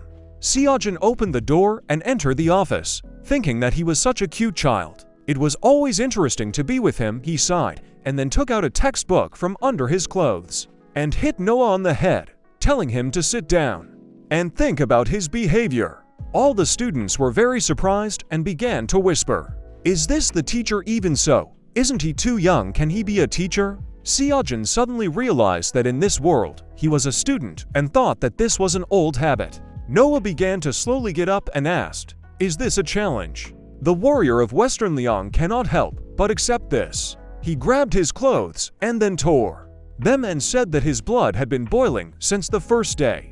Seojin sighed and replied that he didn't mean it that way. Noah got into a fighting stance and said let him attack. After that, he attacked him using a fatal blow from his bare body, and one of the students, abruptly rising from his chair, joyfully exclaimed that it had begun. The traditional start of the semester at the Venerable Martial Arts Academy. The first fighter is a descendant of the great Mo Kyo from Western Liang, and the second is a ruthless freshman pretending to be a teacher. Seojin saw Noah's fist in front of him and quickly dodged the blow, thinking that he was an idiot. At this rate, he would actually kill him. Noah went on the attack again and waved his hand, but Seojin ducked, avoiding the blow, and Noah told him to stop dodging. Let him fight like a real warrior. Seojin got nervous and thought that this guy was clearly out of his mind. Noah attacked him again, and the system reported that he had received part of the powers of the summoned skeleton. He had received the transfer of martial arts. Seojin quickly moved to the side, and Noah accidentally hit the table and thought he was fast. Noah turned around about to hit him, but Seojin noticed something behind him and quickly rushed through the rows of desks. He sat down in his seat, and Noah asked in surprise why he didn't attack. At that very moment, the teacher hit him on the head with a textbook and asked if he decided to destroy everything here. On the very first day, Seojin sighed and smiled, as he thought he was such a fool. Karma is what it is. The lesson began. The teacher sniffed the air through his nostrils and said that he was glad to meet them. The students felt the pressure coming from his voice, and the teacher said that now he would write his name. Noah sat next to him. As punishment, he held a broken table, and all the students froze in anticipation. The teacher waved his hand, raising the chalk into the air, and wrote his name on the board. The chalk broke from his strength, and he said that his name is Baek Mewing. He is their supervisor for this school year. There are those who have heard about him and those who have not. The student was delighted and said that this is so cool. The swordsman of the White Mountains, Baek Mewing, is their curator. The girl sitting in front of him turned around and asked, "Is he really that cool?" He replied that he was one of the 100 chosen masters of the Central Plains. It is a great honor to be the student of such a high-ranking fighter. Excited exclamations were heard in the class, and the teacher said that they should forget everything they were taught outside the academy. They need to start their education again. If they fail to do this, they will die. The oppressive atmosphere in the class again appeared, and the students became nervous. One of the students decided to raise his hand and asked why. Baek Myung replied that perhaps they had already heard that there had been a sad incident on the academy grounds in which one professor had died. The student who asked the question lowered his hand in fear, and everyone else began to whisper. He asked what happened. The teacher walked between the rows and said that the investigation was ongoing, and the culprit must be punished. He remained near Sejun's desk, and he looked up at him. The teacher smiled, and said that he really wanted him to be in his class. He was glad that it happened that way. He put his hand on his shoulder and quietly said that this meant that now it was up to him to decide whether he would die or live. Sejun became nervous and thought, how can a teacher say such a thing to his student? They continued to stare at each other for a few seconds. Then the teacher turned around and walked back, telling the rest of the students to remember that the academy doesn't just train martial artists, but also separates the weak from the chaff. He stopped and said that's where they'll start. He turned to the students and said that they should choose a prefect. The most active students smiled, and the teacher said that it doesn't matter how they do it. When they finish, they should let him know. This concludes the lesson.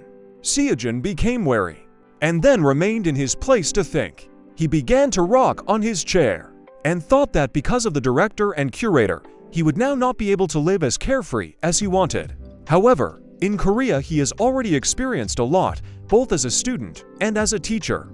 So even now he will survive everything. He swayed even more and suddenly began to fall. He screamed out of fear, and Seiken saved him from falling by stopping the chair with her foot. She put the chair back, and he trembled with fear. He calmed down a little and thanked his savior, but the smile on his face disappeared when he saw who was in front of him. She asked, "It's him, right?" Seigen looked at her questioningly and thought that she was still looking for the man in the mask. She asked why he was silent. He remained silent, and she asked him to answer her. Is he the one with whom she came to the academy? Sejun wondered if she didn't recognize him without the mask. It's even better. She annoys him. He asked what she was talking about. She asked in amazement. So that guy in the mask wasn't him? Sejun asked. What kind of mask? Will she repeat the same thing for a long time? Seiken apologized and said she just thought he was the right person. She took a closer look at him and thought, was she really mistaken? He looks similar. Sejun turned away from her and said that she should not pester him anymore. She wanted to object and had already reached out her hand to touch him. But at the last moment she pulled her hand back and thought that such a rude man could not be him. After that, she left, and the guy sitting in front turned to Sejun. He waved his hand at him and said that his name was Yusong and he was from Haide. Sejun extended his hand to him and said that he was pleased to meet him. His name is Kim Sejun. Yusong looked at his hand in surprise and asked why he extended his hand to him. Sejun removed his hand and thought that he didn't know what a handshake was. That's right, it's Miram. Yusong asked, does he also want to be a prefect? Sejun made a face and asked why he did this. Yusong apologized and said that the prefect had Dahoul's added to his final points, so he thought he would be interested in taking a seat to 1 howl is 10%. Sejun was surprised and exclaimed. Dahoul's Yusong was surprised by his reaction and asked if he didn't know. Everyone seems to know. Sejun grinned and thought that he would definitely take first place in the ranking if he became a prefect. He will regret if he does not take advantage of such a bonus and become the best. He hit the table with his palm with all his might and then climbed onto it, and everyone turned their attention to him. He said that if there are those who want to become a headman, then let them follow him to the roof. After that, all the students from his class gathered on the roof of the dormitory to have a duel. Sejun stood in front of Noah and prepared to fight. Yusung was happy and said that everyone fights one-on-one. Then the winners fight among themselves. They have to follow the rules, but in any case, the strongest will become the prefect, so this is the best way to determine the worthy one. Sejun showed respect to his opponent and told Yusung to be faster. He is hungry. Yusung said that their mysterious freshman Kim Sejun will oppose the descendant of the great Makio from Western Liang, Noah, who tore his uniform on the first day. The heated battle between the two candidates for the role of headman begins right now. The crowd of students began to cheer for them, and Noah filled his body with strength, grabbed his pants, and tore them with a sharp movement, showing everyone his tiger print panties. Seigen shuddered and thought, what kind of fetish? Why is he tearing his clothes again? Immediately after that, Noah pounced on him like a ferocious tiger and threw a punch, but Seigen blocked. Iden looked up at his opponent with a grin, his gaze filled with determination, and he, gathering all the strength in his legs, sharply pushed off and rushed straight at Noah, saying that now it was his turn. He hit him with his fist, and from this blow Noah was thrown back several meters. All the students were surprised at this outcome of events, and Saigon also thought in surprise that the power of Golgol was simply incredible. Noah's silhouette appeared among the curtain of dust, and Saigon asked, "Are they done?" Noah stood still, gathering strength, and answered that he had not yet. Eastern Liang fighters do not lose the attack. At the last word, he felt completely ill and lost consciousness, falling to the floor. The crowd cheered and Seojin looked at the other opponents.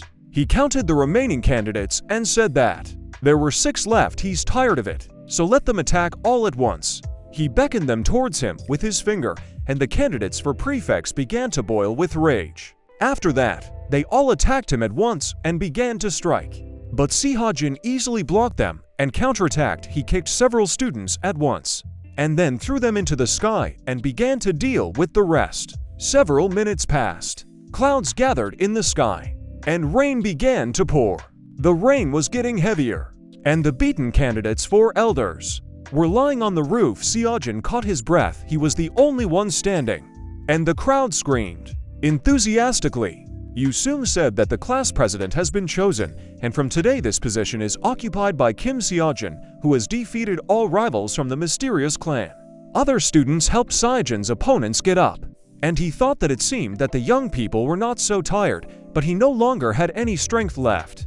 After that, he returned to the other students and said that from now on, as class president, he would work for the benefit of their class. His classmates were delighted, and Seojin sighed with relief, thinking that it was so easy to talk to children. Plus, extra points will make completing the mission a breeze with 2 call. It will be much easier. Suddenly someone threw a blade at him, but he dodged and the blade stuck into the floor. Seojin quickly looked in the direction where the blade had come from, and by this time the sun was just peeking out from behind the clouds. Several guys headed towards Seojin, and one of them was leading. He is the class president of the second group of freshmen. His name is Monju. Behind him were his buddies, almost all of them in good shape. Seojin wiped his face with his hand, and Yusung asked Ru what he was doing. Ru replied that he just heard about an interesting way of choosing a headman and came to have a look. But since there is a lot of garbage here, there is no one to look at. In other words, their elections are crap. He headed back to the stairs from the roof and said that he even lost his mood. Suddenly a blade flew past him and stuck into the wall. Seojin shouted that the only trash here was him. Let him step here, he will teach him manners. Ru looked at him with a grin, and after that, they stood opposite each other, and a crowd of spectators gathered around them. Ru grinned and, calling him Rabble, said that it would be better if he didn't run into trouble. Seojin asked Rabble, what kind of nonsense is he talking about again? He looked towards the boxes where the weapons were, and thought that this place was a jungle, where the fittest survive. He headed towards these boxes, took the sword, and pulled it out of its sheath, thinking that if someone allows themselves to be humiliated, they will immediately eat him. With these thoughts, he ran to the attack. And Ru's friends wanted to attack Saigon, but he ordered them to stop with a hand gesture, and they froze in place. Ru slowly took off his cloak as Saigon continued to approach him, and said that, as expected from the trash, he had no self-control. He threw his cloak to his friend, and Saigon raised his sword, preparing to attack him. Ru looked at his movements and thought, is this his attack? He dodged, but to his surprise, Saigon's blade almost reached his face, and he moved aside again to dodge. He looked at his sword and thought it was faster than he thought. Seojin began to deliver multiple attacks, easily swinging his sword, and Ru only dodged. He dodged another attack, and thought, what the hell? This is the first time he has encountered such a sword technique. Seojin swung again, and Ru concentrated, and then he jumped, dodging the attack, and landed some distance away from Seojin. He turned his gaze to the students who were watching the fight, and thought that if he lost to him, it would be a real shame. He ran towards the blade in the wall that Seojin had stabbed there, and thought that he shouldn't let this happen. He grabbed the sword by the hilt and then pulled it out of the wall. And laughed. He pointed the sword at Seojin and said that he shouldn't have given him the sword. Seojin ran towards him and asked why. He jumped, raising his sword above his head in Ju. Waving his sword, replied that because it was too arrogant to engage in a sword fight with him, he was too arrogant. Seojin, gritting his teeth, swung his sword, and their blades collided, causing sparks. Ru struggled to hold back Seojin's blade, and did his best to stay on his feet. He thought that he was striking as if with an axe, and not with a sword. He had never seen anything like it. After that, Seojin put his sword away and swung, saying that he would block his blow. Ru was surprised, and then Seojin swung his sword with all his strength, and Ru blocked his blow with his sword, but could not stay on his feet and fell to one knee. He continued to hold the sword with difficulty, but eventually his hands began to tremble, and Seojin, raising the sword over him again, said that he should block it. Ru thought it was impossible. After that, Seojin swung his sword and Ru's blade broke into several pieces. He dropped the sword and looked at the blade in front of his face, and Seojin looked at him intently. Ju's friends opened their mouths in shock, and Yusung said, in surprise, that Seojin won. He happily raised his hands in the air and shouted that their class president had won. The rest of the students were also happy, and Ju's friends ran to his aid. Seojin called out to Ju with displeasure and said that from now on he should watch his language. Ju looked away in irritation, and Seojin told his classmates that they were leaving. They all ran after their headman and asked him to wait for him. Time passed. Seojin began to go downstairs, and Yusung's footsteps were heard. On the stairs, Seojin turned around and saw that Yusung was very tired. Catching up with him, he caught his breath and asked if they could go have lunch. Seojin agreed and asked, "Just where is the dining room?" Yusung replied with a smile that let him follow him. He will show him. They left the school building, and Seojin asked, "Can he ask something?" Yusung agreed, and Seojin asked, "That guy on the roof called them rabble, does he remember?" Yusung scratched the back of his head, and Seojin asked, "Why is he from the royal family?" Yusung asked in surprise, "Royal? That's not true, he's just from the Muyang clan, one of the 5 great clans." Seojin looked at him blankly, and Yusung told him just not to say that he had not heard of them. Seojin replied that he didn't hear. What kind of clans are these anyway? Yusung asked in surprise, where did he come from? Seojin did not answer, and Yusung said that there are several of the most eminent associations in the Central Plains in Miram. There are 9 great factions: Kangdong, Golon, Soram, Muting, Ichwosan, Changsong, Chamchang, Ami, Nampha, and a group of poor people calling themselves Kibang. There are also 5 great plains that originated from the 5 great warriors. They are of noble origin in the Central Plains and are considered the most powerful. Seojin asked, so the guy on the roof was born with a golden spoon in his mouth? Yusung didn't understand him, and Seojin said irritably that it's no wonder he's so impudent. He lived his whole life as an aristocrat from whom the dust was blown away. Yusung laughed and said that was true. Seojin asked, what about him? What about his clan? Yusung asked his clan. He awkwardly scratched the back of his head and replied that a long time ago his clan was outstanding and strong. He walked on in frustration, and Seojin said, looking after him, swung his hand and hit him on the head with his hand. Yusung rubbed the back of his head, and Seojin told him not to be so upset, he's cool, which means his clan is too. Yusung was surprised by his words and then smiled awkwardly and agreed. Seojin thought that from his experience at school, he could tell that privileged kids always got into trouble. Since he is now the class president, he needs to find out if there are any in their class. He asked if they had any of the famous clans. Yusung replied that no one at all. Didn't he know? Because of this, other students at the academy call their class third rate. Seojin exclaimed in surprise, what? Well, that's not surprising. Yusung asked, what does this mean? Seojin turned away and replied that it didn't matter. He thought that they really lacked skills, either to the boy who tore his school uniform on the first day, or to the crowd of candidates for prefect gathered on the roof. They reached the cafeteria, and Seojin said that they needed to eat. Meanwhile, in the training room, a man was sitting on a chair. The gate opened, and several guys entered the hall and lined up in front of this man. He congratulated everyone on their admission, and they bowed to him, thanking him for it. The man took a closer look at one of them He saw Ju and his beaten face. The man said he was a weakling. He made him a prefect and he finds himself in such situations. Ju bowed to him and apologized. And the man rose from his chair, took his sword, and walked towards him.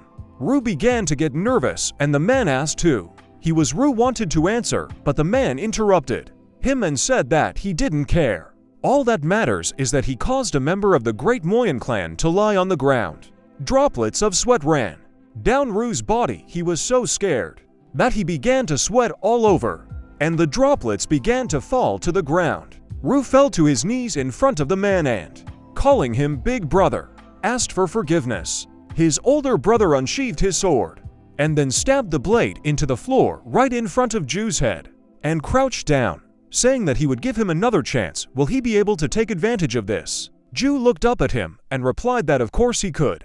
His older brother stood up and then came close to his face and said in his ear that there would be an entrance ceremony soon. An accident always happens on them. For example, someone may have their arm or leg cut off. He understands what he's talking about. Right? Ru looked up at him in fear and saw his face illuminated by the rays of the sun. His brother sheathed the sword and said that he must cope no matter what. After these words he grinned. Some time later, they are sitting in the dining room at a table with trays filled with food. Kim Seo-jin is surprised and asks, "Is there even a meat snack? If there was also a bottle of sayu, it would be ideal." Yu Seung wonders what he is talking about. Someone approaches them and they both pay attention to him. Noah stands in front of them and looks at them silently. Kim Seo-jin asks what he wants. Wasn't it enough for him? Does he want to fight again? Noah refuses and says that Western Liang warriors know how to accept defeat. Instead of this, he fell silent without finishing. Kim Seo-jin looks at him and asks what he wanted. Noah asks if he can sit with them. Kim Seo-jin says of course he can sit down. He sits down next to them and asks, "By the way, what is sayu?" Kim Seo-jin says it's cool. Noah is embarrassed by this and asks if he doesn't want to talk because he's from the provinces. Kim Seo-jin says it's not because of him. There is no one here at all who knows about this. Noah hits Yu Seung on the shoulder and says that it turns out that now two people know. 3 to be exact. He laughs and says that he is grateful to the headman. Kim Seo-jin looks at him and thinks that at first he thought he was some kind of idiot, but now he sees that this is an ordinary teenager. He smiles and thinks that he is still a bit of a stupid teenager. Noah says he said it before, but he'll say it again. He is Noah from Western Liang, the famous golden Makio from Western Liang. This is his ancestor. He's heard of it, hasn't he? Kim Seo-jin wonders, did he say golden Makio? Is he talking about that Makio from the Chronicles of the Three Kingdoms, this teenager? Golden Makio. Someone everyone should know if they are readers of the Chronicle of the Three Kingdoms. Makio is a general who is equated with the founders of the three states, Guan Yu, Zhang Fei, and Liu Baiyu. He can't believe that Makio's descendant is right in front of him now. But of course he looks a little dumb. Kim Seo-jin says that of course he knows the golden Makio. Noah was delighted and said that he knew him.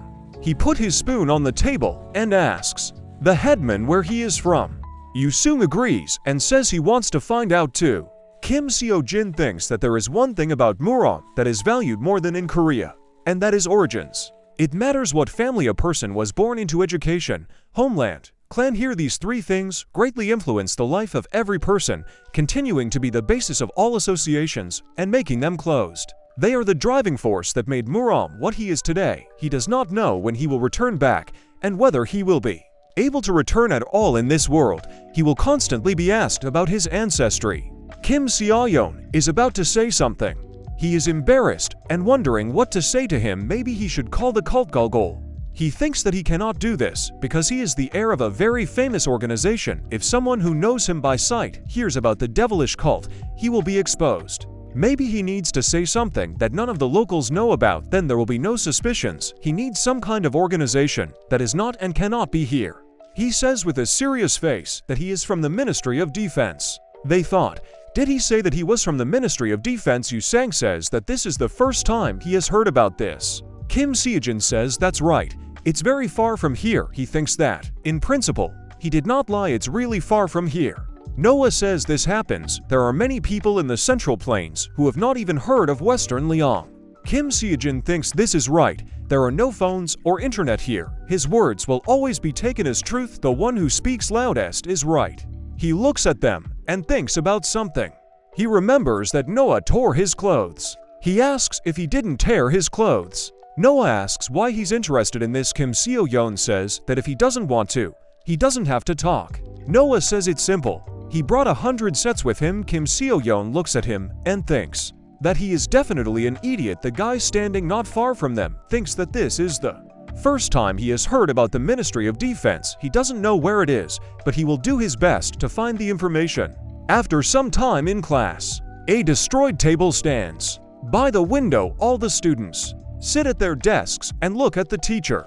Baek Maing asks, have they decided who will be the headman? All the students immediately turn to Kim Seo-jin. The teacher immediately drew attention to him. He stands up and says that he is the new class president, Kim Seo-jin. Baek Maing says, this is very interesting. He can sit down. Kim Seo-jin wonders, what's so interesting about this? Baek Maing says they will start their schedule now. The first lesson that will be on their list. At the same time, Baek SA asks, isn't it too risky? The dungeon is a dangerous and not fully explored place. Young Riddy says that this is part of the past and students should know about it. Several teachers standing next to him look at him and are silent. He says that the dungeon is the best place where the entrance ceremony can take place.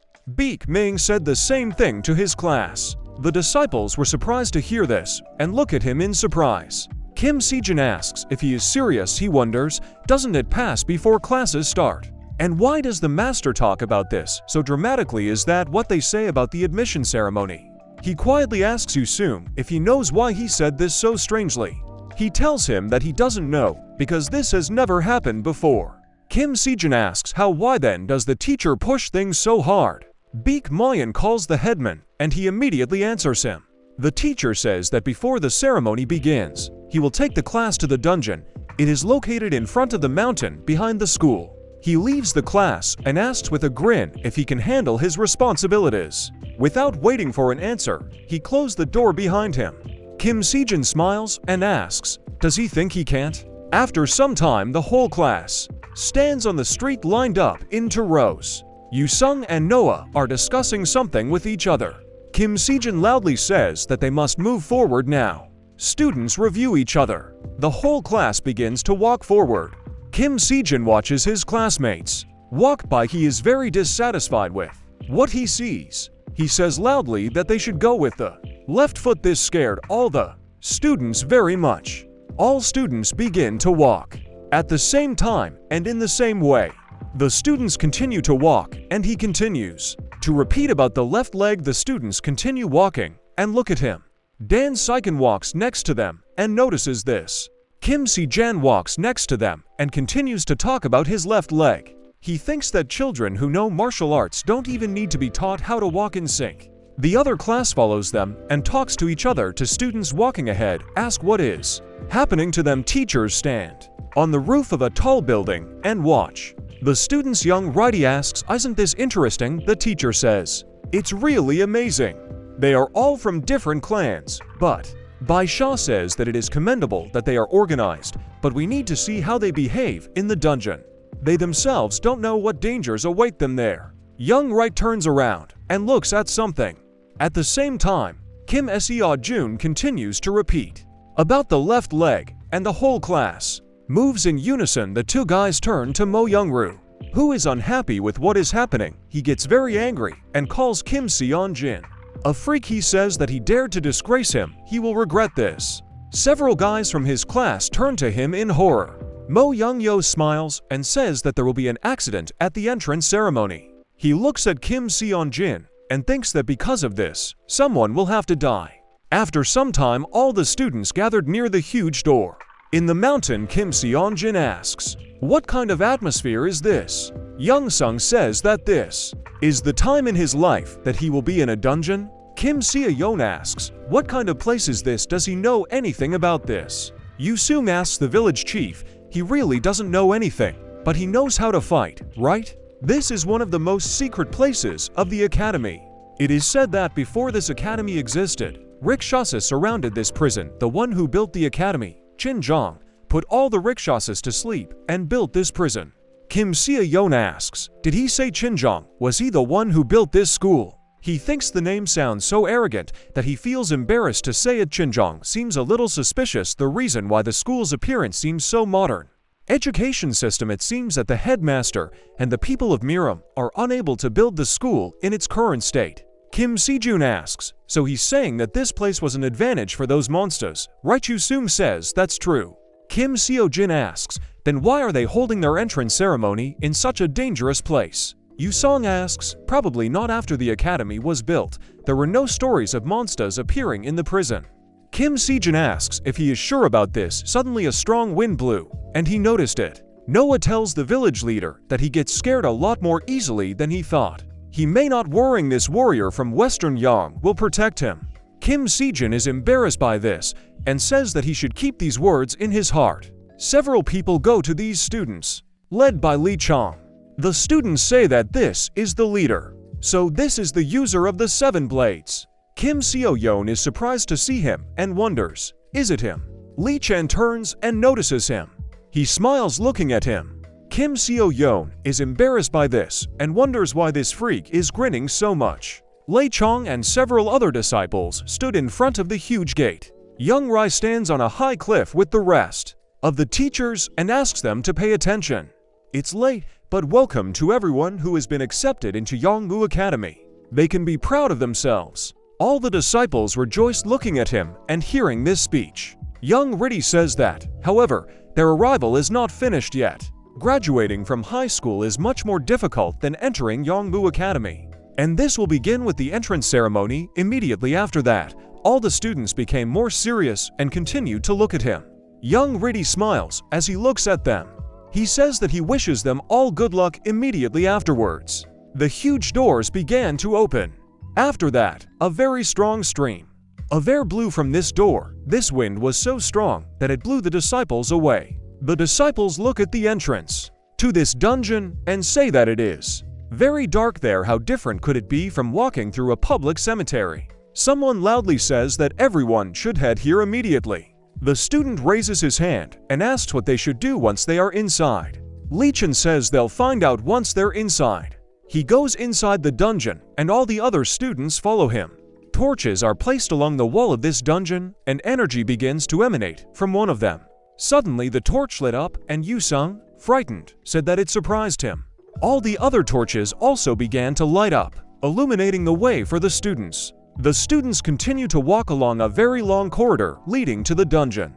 2 students look at him and say that he is such a shy kitten. They should leave him alone. He is who he is. Yusung was embarrassed by what they said and Kim Seo-jun noticed it. He walked closer to him and called the 2 childish punks. Yusung says it's his fault, he was scared. Kim Seo-jun is thoughtful and looks at those students. They move on and talk to each other with a cheerful look. He quietly and unnoticed crept up to the 2 disciples and made a loud sound to scare them. This surprised them very much and they screamed out of fear, after which they turned to him. One of the students fell to the ground in surprise. To students look at him and laugh at him. The guy was embarrassed and angry because of this. Kim Seo-jin runs forward past these students. He turns to them and asks, what was that? Is his intestine the size of a bean? This made these students very angry, but he does not pay attention to them and continues to walk smiling. Yusung ran up to him and thanked him for this. Kim Seo-jin says he doesn't need to thank him. As long as he is the class president, no one can bully his class except him. Several students watched their dialogue. They were glad to hear his words. Dan Si-kun looks at him and smiles. The guy standing at the entrance to the dungeon asks, but there must be something there for them to hold their entrance ceremony here, right? Lee Chen says these are footprints. The guy turned to him and asked what he meant. He says there are still traces of the past there before the academy was built. There were traces of how the warriors sealed away the monsters. Other than this, there is nothing else. The guy thinks about it and says that the purpose of this teaching is good. Why didn't the principal and teachers ever tell other students about this place? Lee Chen says that there may only be traces left there, but there is horror in this too. 2 students were embarrassed by his answer and looked at him silently. At the same time, the students gathered and left the corridor and found themselves in a spacious and empty room. And someone asked, What is this? The walls of this room were stained with blood and bloody handprints. There were also many different weapons stuck into the wall. Students look at this room and ask why there are weapons there, what happened here. Mo Yong Ru and his friends were wary of what they saw and grabbed their swords. He wonders, what is this now? When will he have his chance? Kim Seo-jin, like many other students, continues to look around this room in surprise. Mo Yong Ru holds the hilt of his sword and thinks his chance is coming. He will definitely have a chance. Suddenly, something begins to move inside the dungeon, and this surprised the students. A thick wall begins to descend from the ceiling. The students are surprised by this and ask, why is this suddenly happening? One of the students helps another to get to him before they are separated by a wall. Many walls came down from the ceiling and the disciples were separated because of this. Mo Yong Ru notices Kim Seo-jin, who is looking around. He starts running towards him and thinks that his chance is here. He will get rid of him when he is confused. Two walls joined and close the passage. Mo Yong Ru continues to run at high speed and is about to draw his sword. Kim Seo-jin notices him and asks what's wrong with him. Suddenly, the floor of this dungeon begins to move and tilt. They notice this and are surprised at what is happening. All the students begin to slide downward because of what happened. They find themselves in another corridor of the dungeon and ask where they are. Students with serious faces inspect the place. They find themselves in Noah punches the wall and asks if anyone is here. Dan Seiken loudly calls the guys and looks around. They see a long and dark dungeon corridor. Yu Sung asks, what should they do now? Kim Seo-jin says he doesn't have to worry too much about it. Does he really think the director decided to kill them? Yu Sung thinks about it and says that he has never heard of this happening at the entrance ceremony. Kim Seo-jin wonders if this show has gone too far. He turns to Mo Yong Ru and thinks that this freak looks suspicious. This young idiot is definitely up to something. He can't just sit back and do nothing. Kim Seo-jin calls him and asks why he left the others in class and came here. Mo Yong Ru asks if he thinks he came here because he wanted to. The wall pushed him in as expected. Lower beings are not intelligent. He thinks this freak gets the point quickly, but he still has a lot of chances. Kim Seo-jin thinks he's definitely up to something, but doesn't want to talk about it yet. Noah asks, he has nothing more to say except, does he really think that he came here because he wanted to? Mo Yong Ru pompously calls him an insignificant creature. Some of them say that they should hurry up and get this over with so they can leave here. After these words, they all walk together along the corridor, the torchlit corridor. They continue walking for a while and notice a bright light coming from the exit. They approach the exit of the corridor, and Kim Seo-jin walks ahead. He is surprised when he sees something in this room. In the middle of the room, there was a stone into which a sword had been stuck. The entrance was blocked by a stone wall, and Yu Sung says that the entrance was blocked by a door. Kim Seo-jin turns away from the door and looks at the sword in the middle of the room. He thinks that this sword creates a feeling of something like, try to grab this. This is an obvious tactic. He must never touch it. He notices Mo Yong Ru walking towards the sword and is surprised by this. He grabbed the hilt of the sword and says that this is a famous sword. Kim Seo-jin says loudly that he has to stop. Mo Yong Ru turns and says he should watch how scared he is. Someone's bound to pull this out anyway. He grabbed this sword with both hands and begins to pull. He is unable to pull out the sword and begins to use all his strength to pull out the sword. He begins to scream loudly due to tension. He continues to pull and strong energy emanates from the sword. The others watch in amazement at what is happening. Unexpectedly, he was able to pull the sword out of this stone. Mo Yong Ru picked up this sword and says that he did it. Kim Seo-jin gets angry and thinks he's a crazy idiot. Mo Yong Ru starts laughing, and everyone else watches him. Turning around, he grinned and said that this famous sword recognizes its owner. He's jealous, isn't he? He starts laughing after that. Kim Seo-jin wonders why he seems more suspicious than before. Suddenly, this room starts shaking, and it made everyone tense. Someone asks, is the wall starting to move again? Yi Sung says loudly that this is not true. This time the floor moves. They notice that there is a hole in the floor. A skeleton hand came out of the ground. They are surprised by this and ask, what is this? Are these bones? Kim Seo-jin wonders, is this a skeleton? Why is it here? Mo Yong Ru grabbed the skeleton's leg and he screamed in surprise. He begins to beat these bones with his hands and feet and screams out of fear. He lost his balance and fell on his back. The skeleton's hand reaches out to him. Mo Yong Ru moves away from this skeleton and says that these are skeleton monsters. Kim Se-jun is angry about what is happening and wonders why they are here. Skeletons began to fully emerge from underground. Many skeletons crawled out of the ground with loud sounds and looked at them. Kim Se-jun says everyone should stand behind him. Noah went to the door and said it was locked. Kim Se-jun says it's driving him crazy. He wonders if the director knows about these skeletons. Judging by everyone else's reactions, it doesn't seem like skeletons are common in this world. It's true, not a single person has been surprised so far, so skeletons are not uncommon in this world. The system notifies that the ability to call an object will be shared. Kim Se-jun says there is nowhere to hide. They must fight to win. Someone is surprised by this and asks, are they going to fight this? He asks then, why doesn't he want to die here? Everyone except Mo Yong Ru thought about his words and fell silent. They took out their weapons and ran to attack these skeletons. At the same time, on the surface in the house, the cup of tea standing on the table began to tremble. Jung Wright says that ever since he heard the sound of walls and ground moving, they must have started to notice footprints. Bixa asks the director, he doesn't seem to be worried about them, right? Jung Wright puts the cup of tea on the table and asks why he should worry. Is he talking about the impact and fear the children will experience? Bixa says that they are not ready to remember the memories they had of Maureen back then. Young Reedy says that's not true, they should never have forgotten about them ever.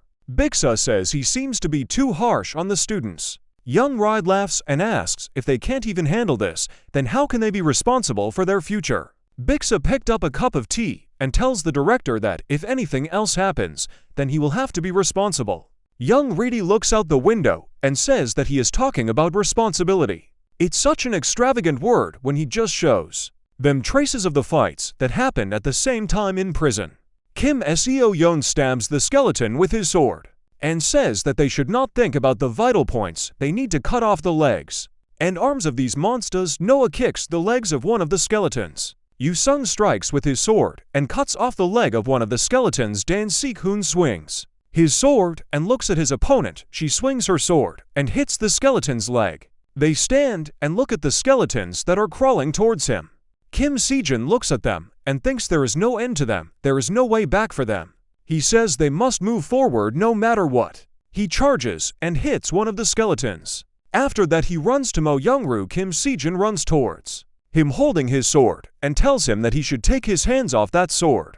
Mo Yong Ru turns to them and says that it belongs to him because he pulled it out. Kim Se-jun walked up to him and grabbed his clothes. He asks, has he still not figured it out? They must return the sword to its place so that the skeletons will no longer appear. Mo Yong-ju says he should stop talking heresy. He says this because he needs this sword. He should leave him alone. He would never give it to him. Kim Se-jun is surprised and wonders what's wrong with this idiot's eyes. He turns around and looks at the crowd of skeletons that are crawling out of the ground and heading towards them.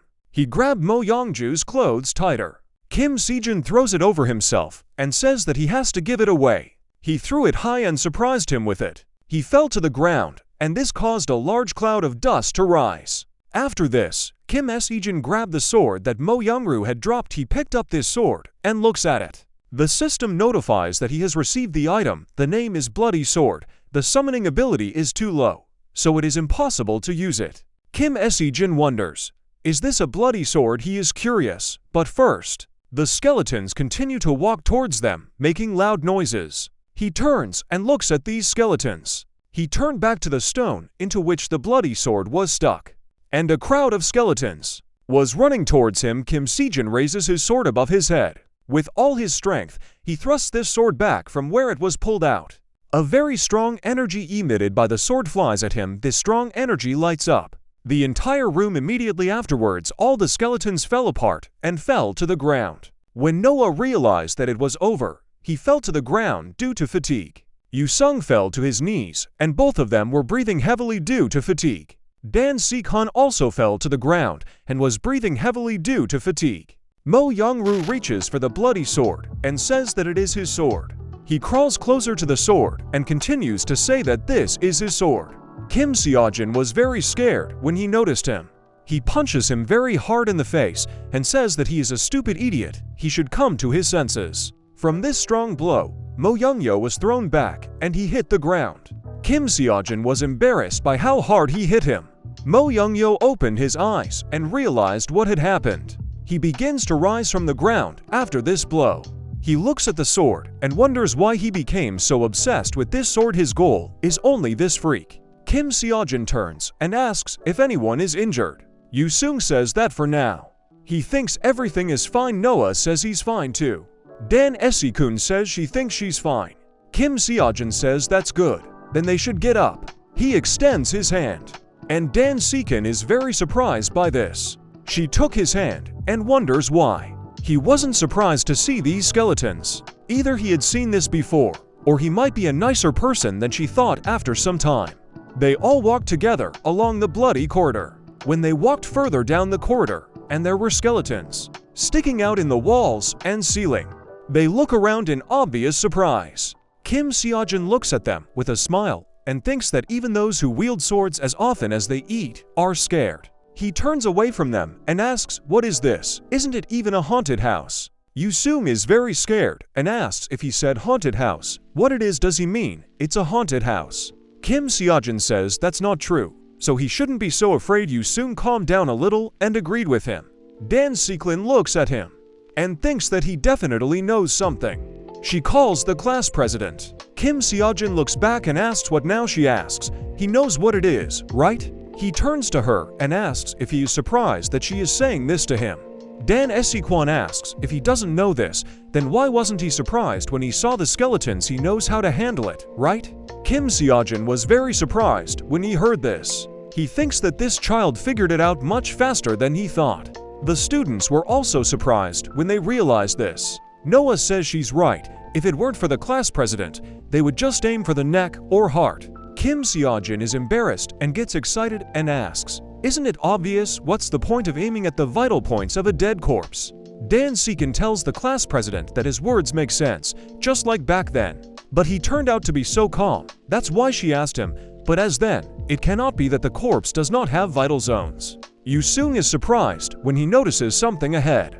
He sees a piece of cloth hanging on the wall and says that they should look at this symbol. He pulled the fabric and wants to ask something about it. He says is a symbol of his family. Why is this here? Noah is surprised and also picks up a piece of red cloth. Dan Seiken also picked up the piece of fabric she found here, and Kim Seojin noticed this as he turned to her. She looks at the cloth and says that her family's symbol is also there. Yusun says he seems to remember hearing something about it. His ancestors fought for Miram and eventually passed away, so that's where it was. Mo Yong Ru says that Miram people dying fighting for this is an honorable death. He nudges Yoo Seung with his shoulder and asks, he is an insignificant creature, so that's why he doesn't know this. He gets angry and says that he should stop calling him a non-entity. If his ancestors were alive, he would have received a military achievement. There is no reason why he should be treated this way. Mo Yong Ru turns to him and says that it is none of his business. He turns back and continues down the corridor.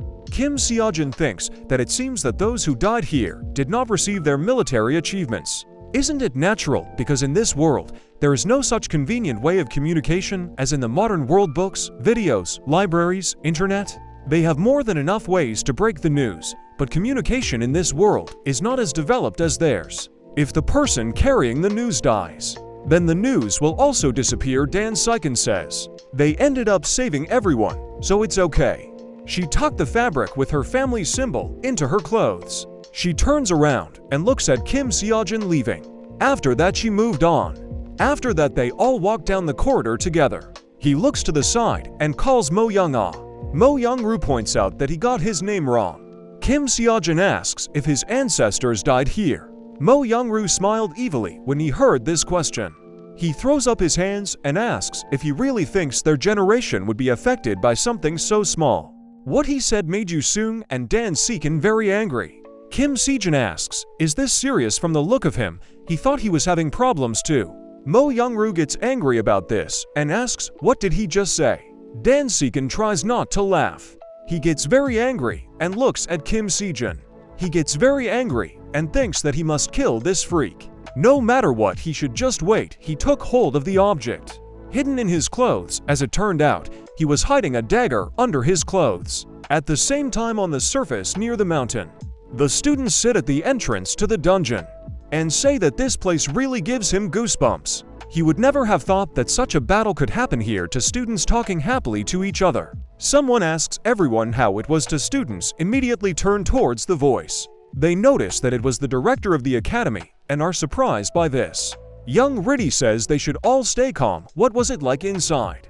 The student says he thinks he understands why he decided to hold the induction ceremony here. He wanted to remind them once again of the sacrifice their ancestors made for them. Young Riddy says that is true. This is something they should never forget from the past. They must never forget what they saw today. Joyful students agree with the director.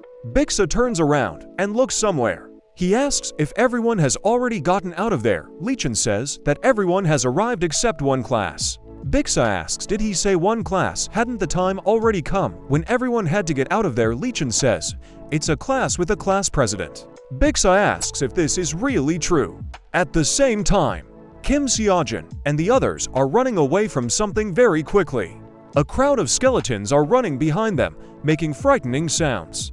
Dan Seekin asks if it would be better to fight them at this rate. They will catch up with them. Kim Seojin asks if she wants to stick to a bone-only diet. They just need to run away. She asks, did he say diet? She knows what it is, but she will continue to just run away now.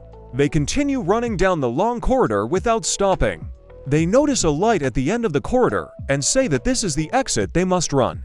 Suddenly the wall begins to descend, closing the exit from this dungeon. Kim Seojin turns around and looks behind him. He runs away. He sees a huge crowd of skeletons chasing them. He grits his teeth and thinks that at this rate they might actually catch up with them. Suddenly he stops, sliding along the ground. He took his sword and energy began to emanate from his body.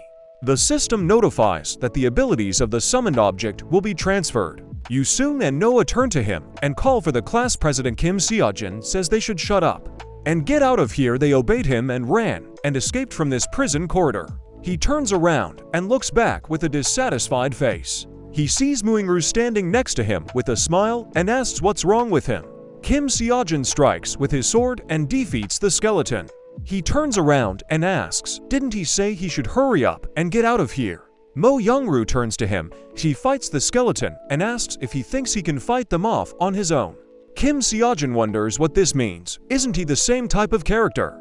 Did he misunderstand him? He strikes and crosses swords with the skeleton. He turns around and notices a crowd of skeletons approaching him. One of the skeletons runs towards him, swinging his sword. Kim Seojin deflects the blow of this skeleton with his sword. He kicks and breaks the bones of this skeleton. He struck again with his sword and smashed this skeleton. He turns around and notices that a skeleton is about to attack him from behind. Mo Yong Ru slashes multiple times with his sword and uses the whirling crossblade technique. Releasing his energy, he destroyed the bodies of several skeletons. He turns around and asks, what is he doing? Is he not going to come to his senses? They both look at the skeletons as they continue to approach them. The door is almost closed, and Yusun and Noah bend over to call the class president and say that he should hurry up. Kim Seojin runs towards them and tells them that they should run there. The stone slab has already almost completely sank. He notices this and thinks the door was pulled down too far. They need to slide to be able to get there. He turns around and says that he should lower his body and run there. Moonju drew his dagger and sung it. He is about to stab with this dagger, and Kim Seojin notices this, turning to him. He is about to strike and says that his generation never forgets its insult. He strikes and bids him farewell. He struck and hit Kim Sedong in the back.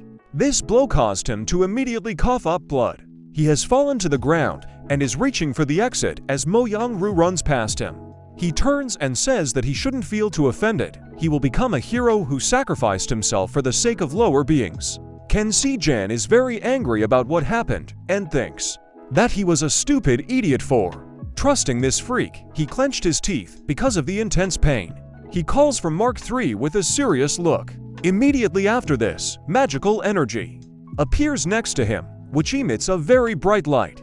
A small hole appears in the ground. The bones of the creature he summoned begin to crawl out of this hole, releasing energy. The bones begin to fold, gathering into the creature he summons when the monster was fully formed. It let out a loud roar, releasing very strong energy. This monster throws away all hostile skeletons. Yu-sung and Noah continue to stand at the exit, waiting for them.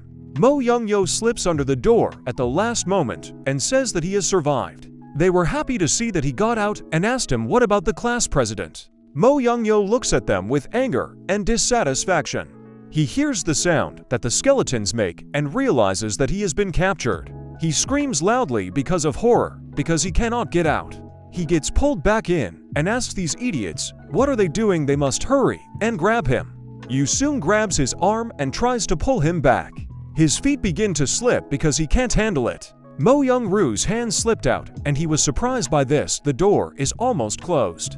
And he, trying to cling to something, loudly asks them to grab him. They call him loudly, but he is pulled back behind the door, leaving him inside.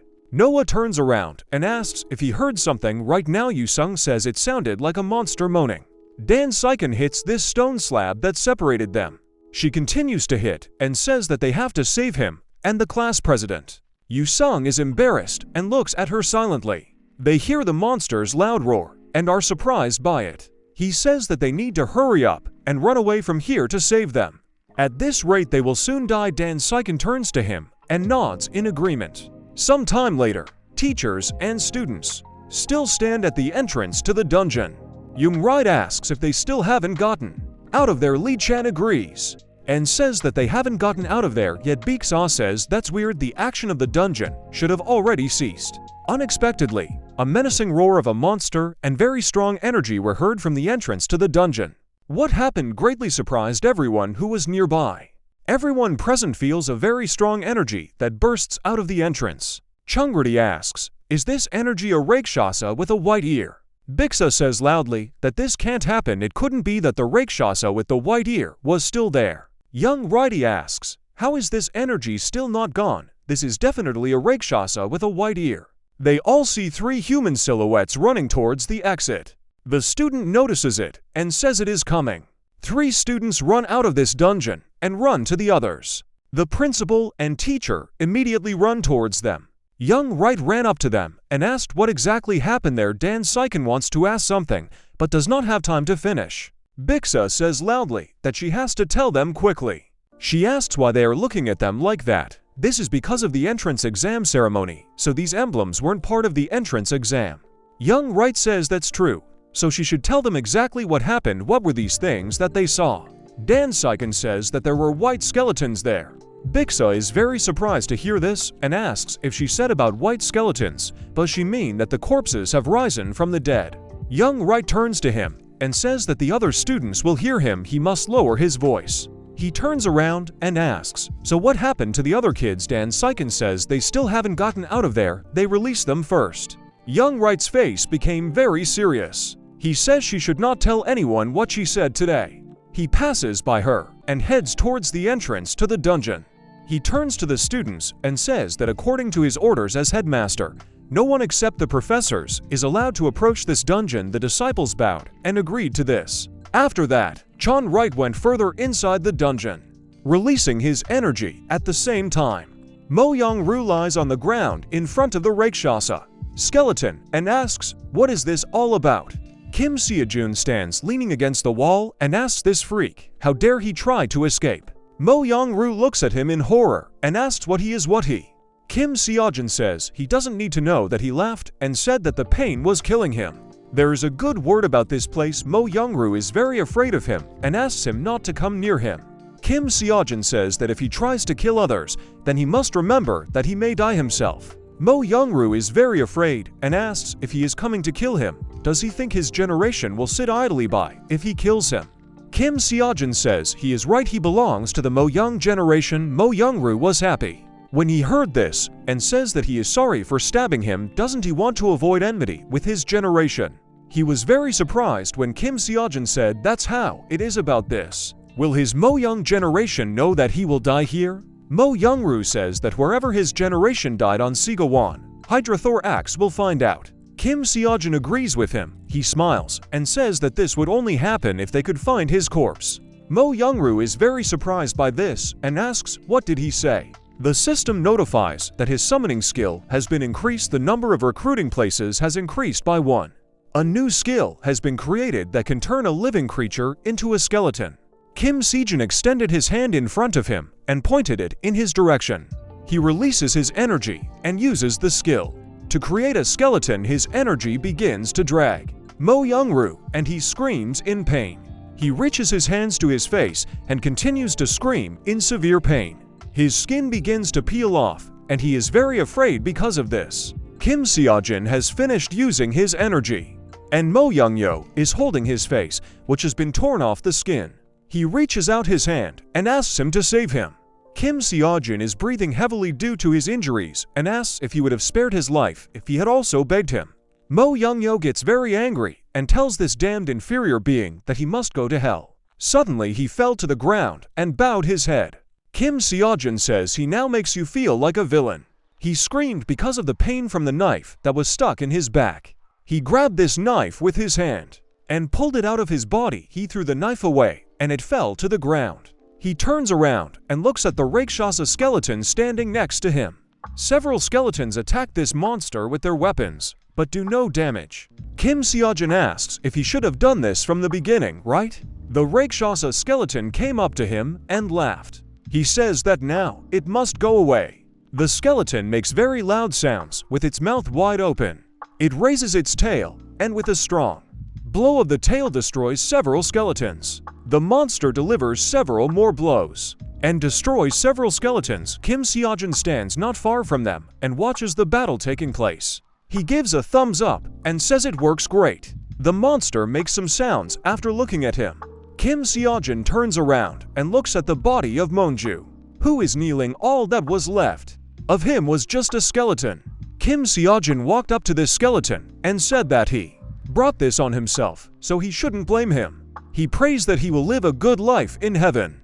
Suddenly a light appeared in the eye sockets of the skeleton, and it started making loud noises. Kim Seojin got very scared because of this and screamed. He grabs his sword and tells this freak that he scared him. He is surprised to notice that Mo Young Ru's skeleton has begun to move very strangely and unnaturally. The skeleton raises its head and begins to scream very loudly. He finished shouting and looks at Kim Seojin. The system notifies that he managed to complete the summoning of a new skeleton. He wonders, was there a new skeleton written there? A system window appeared above the skeleton of Mo Young Ru, in which it was written that this was a skeleton that harbored a grudge. Kim Seojin raises his fist and asks if he holds a grudge. This freak is very funny. He hits the skeleton skull, and because of this blow, his head begins to spin very quickly. The skeleton is very angry and is trying to say something by waving his fist. Kim Seojin says he doesn't think it's right. Should he cancel the call? This is not true. He still does not know what dangers may arise. It would be better to have another skeleton. He punches the wall and says now that he thinks about it. How can he get out of here? He calls Mark III and says that it should use the body slam skill. The Rakshasa skeleton starts running towards this wall, making loud noises. The monster slams its body into the wall with a very loud sound. After this impact, dust and stones fell from the ceiling. Kim Seojin says it looks like they can handle it by taking it apart. Looks like they'll have to find a new route at the same time. Bixa walks down the dungeon hallway and says they can't tell what's going on there, and yet he goes to prison. Young Right says there are still students there. Bixa says that it's still too dangerous. Young Right says the students are in a more dangerous situation than they are. Bixa asks, shouldn't they gather the professors? There are still professors who have experienced fighting Rakshasas. Young Right says it will take half a day to gather these professors. Does he think this guy will be alive until then? Bixa is silent and thinks that it is impossible that he will not survive, but that's not entirely bad. He says that yet they cannot allow the pillar of their school. The headmaster must go there when the danger is unknown. Young Right got angry and loudly called him a professor. Bixa says he will go there. The director was very surprised by this and asked, will he do it? Bixa agrees and says it will be better this way from the point of view of skill and from the point of view of authority, taking into account the situation. At the same time, Kim Seojin, very exhausted from his wound, walks through the dungeon and says that at this rate, he will soon turn into a skeleton like these freaks. He turns around and looks at the skeleton of Mo Yong Ru. He hits him hard on the head and says he's a useless freak. The skeleton adjusts its head and puts it in place. Dust begins to fall from the ceiling and stones fall. Kim Seojin notices this and says it's starting again. A wall is being pulled out from the ceiling, which will have to close the passage. The skeleton Rakshasa begins to run towards this wall, which descends to the ground. Kim Seojin is surprised by this and asks Mark III what he is doing. The skeleton stops this wall by grabbing it with his hands and making sounds. He turns to him and makes sounds, trying to say something. Kim Seojin looks at this in surprise and says that this is strange. He starts running and tells Mo Yong Ru that they should run. Mark III pays attention to something happening above his head. Suddenly the ceiling begins to collapse and huge stones fall to the ground. Kim Seojin notices this and calls Mark III. The ceiling collapsed, and a huge cloud of dust rose. Kim Seojin lies on the ground and covers his head with his hands. He looks up and is surprised when he notices something above him. Mark III protected them from huge rocks that might fall on them. He makes a very loud roar with his mouth open. Huge stones fall from it and fall on it. Kim Seojin stood up and looking around, asked, "Is it over already?" He stands in this corridor and looks away. He looks into a dark corridor that is not lit by anything. He hears some sounds and asks, "Is this a skeleton?" He points his finger at Mo Yong Ru and says he has to deal with this. The skeleton immediately runs into this dark corridor. The skeleton draws his sword as he runs into the hallway. Kim Seojin is surprised by this and wonders what it was. Does he seem to be faster than when he was alive? The system notifies that a skeleton holding a grudge can free itself from the leash and become stronger than when it was alive. Characteristic of a skeleton that harbors a grudge, it can attack the summoner. Also, it can become stronger, so it can commit murder. Kim Seojin looks at this and says that this characteristic suits him. He hears sounds coming from the dark corridor where the skeleton ran. Suddenly Mo Yong Ru's skeleton flies towards him because someone threw him away. The skeleton crashes into the wall, and this greatly surprises Kim Seojin. He turns away from the skeleton and looks into the dark corridor from which the skeleton flew. Someone slowly comes out of the darkness towards them. Mark III stands next to them and looks at the one who is walking in their direction. This someone asks, "Is this a Rakshasa with white ears?" Kim Seojin was very surprised by this and wondered, "Can it talk?" A skeleton with yellow eyes asks, "And yet he is with a man. Why?" Several skeletons walk towards them and ask who he is. What is his relationship with this freak? Kim Seojin is surprised by this and wonders, "Can skeletons talk?" The skeleton asks if he can tell what his relationship is with this man. Kim Seojin grabs his sword and asks if he spoke to this man. The skeleton says there's no point in acting like he doesn't know. He asks what his relationship is with them. Kim Seojin wonders what they are saying. The skeleton says that it looks like he will only answer after he sees the blood. The skeletons move very quickly and disappear from his field of vision. Kim Seojin wonders, are they attacking? He turns and tells Mark III that he has to be careful. The monster's skeleton makes a sound in response. One of the skeletons is moving at great speed towards this skeleton.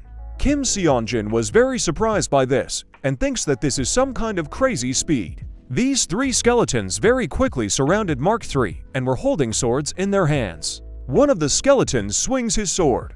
About to strike, he lunges and hits the skeleton's body. Another skeleton swings his sword and releases energy around him. He swings his sword twice and releases magical waves. The third skeleton also swings his sword. He strikes with his sword, moving his other hand to the side. Several attacks hit Mark III. He begins to make a very loud roar, raising his head.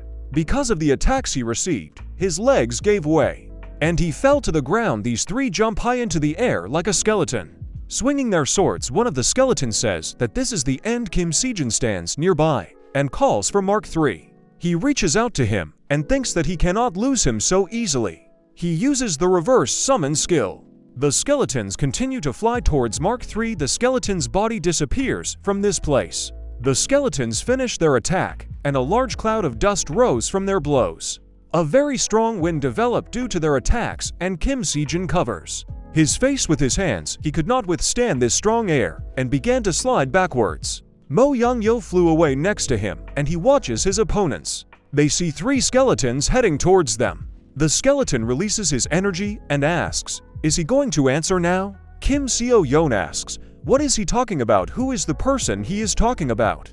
The skeleton says that if he doesn't know, then he must die. Kim Seo-jin watches his opponents with a serious expression. The skeleton runs towards him and swings his sword. Suddenly Mo Yong-ju runs out towards this skeleton to protect him. Kim Seo-jin is very surprised by this and calls him. The second skeleton jumped onto the wall next to Mo Yong-ju.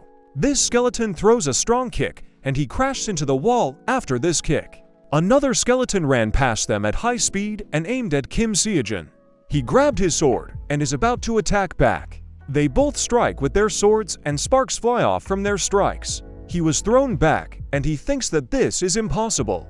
Can they really put that much pressure on him? He lands on the ground and slides for several meters. The skeleton channels energy into its legs and is about to attack him. He takes off and runs towards him at high speed. Kim Seo-jin swings his sword and says, "Damn, if only he had Gal then." He doesn't finish speaking and is about to block the attack with the sword of this skeleton. He is surprised when he notices that the skeleton has stopped his attack and did not finish the blow. The skeleton, surprised by what he heard, asks what he just said he knows, right? He definitely heard it, the skeletons ask at the same time. Did he say damn? Kim Seo-jin is very surprised by this and wonders what the hell. They just said this is a curse that does not exist in this world. He never thought he would hear that word from the mouth of a skeleton. One of the skeletons asks how he knows this word. Kim Seo-jin asks how they know this word. He thinks he's now curious about what they might know. The skeleton says that he knows the truth, so if he summed up what he said, he killed rakshasas and skeletons, and then summoned them. Kim Seo-jin agrees and says it's true. The skeleton scratches his head and asks, "Is he from that place called Korea?" Kim Seo-jin agrees with this. The skeleton says that the man also told something about a place called Korea. He is surprised by this and asks, "Did they say about Korea?" Kim Seo-jin wonders, so based on what they are saying, there is someone else who was thrown into this world like him. The skeleton says that, however, he didn't seem to know who he was. It could happen. He could not say what kind of person he was. He never talked about himself, so they couldn't know. Could he tell them something that interests him? Kim Seo-jin asks, what exactly is he interested in? The skeleton asks what the word devil means. He always looked at them and said this word, and that they are stupid freaks, but they don't know what it means. Kim Seo-jin panics greatly because of what they said. The skeleton says that he clearly said it was a compliment, but for some reason the wording seems a little strange. Is this a compliment? Kim Seo-jin was very angry about what was happening. The skeleton asks, now he sees, it was a curse, right? The other skeleton says that they haven't heard what he has to say to them yet. The third skeleton grabs him by the shoulders and tells him that he must hurry up and answer them. What does it mean? Kim Seo-jin turned away from them and worried about what was happening and asked if this was a compliment. He wonders how he can tell that this is a curse. The skeleton says that's exactly what he thought.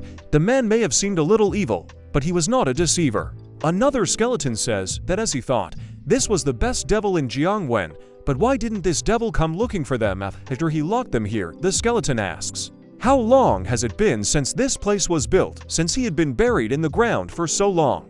They had lost track of time. Kim Seo-jin says that from what he heard, 80 years have passed. The skeletons are very surprised by what he said and ask, did he say 80 years has time passed? So quickly, what about their descendants and their families? The skeleton shakes Kim Seo-jin by the shoulders and asks, he knows this, right? He said he came from a big family, right?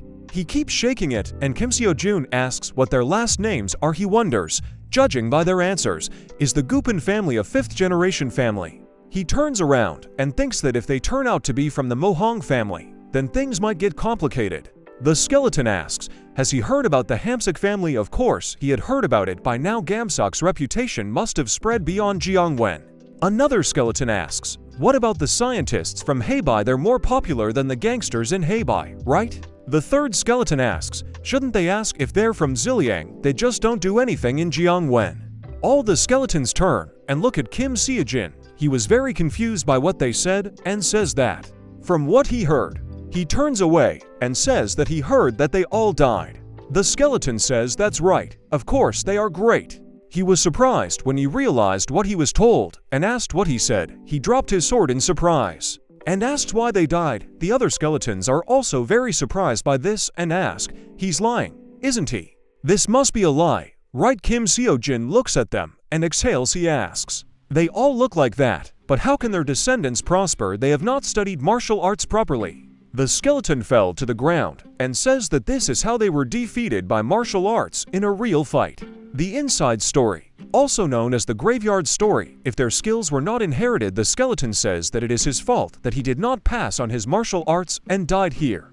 Another skeleton consoles him and tells him that he has the same situation.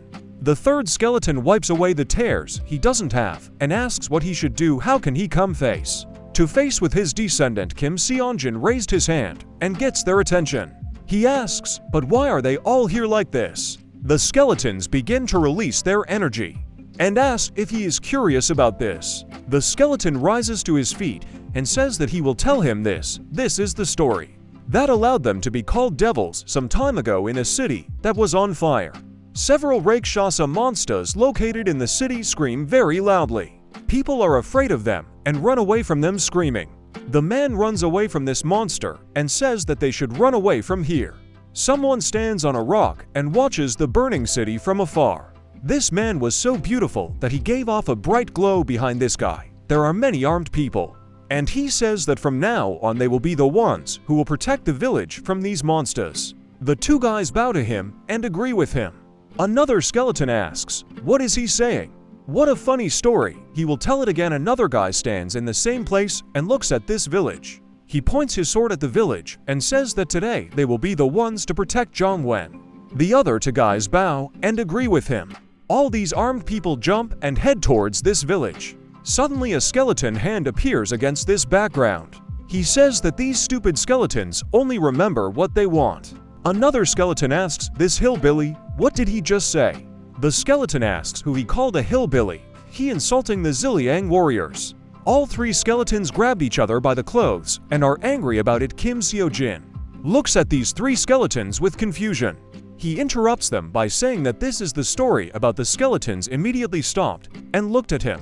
They straighten their heads, and one of them says that whoever stood in front doesn't matter now. Some time ago in their memory, all three of these guys fight against monsters using their weapons. They saved Miram. The three of them stood on the bodies of the monsters they had killed, and the rest of the warriors happily stood next to them.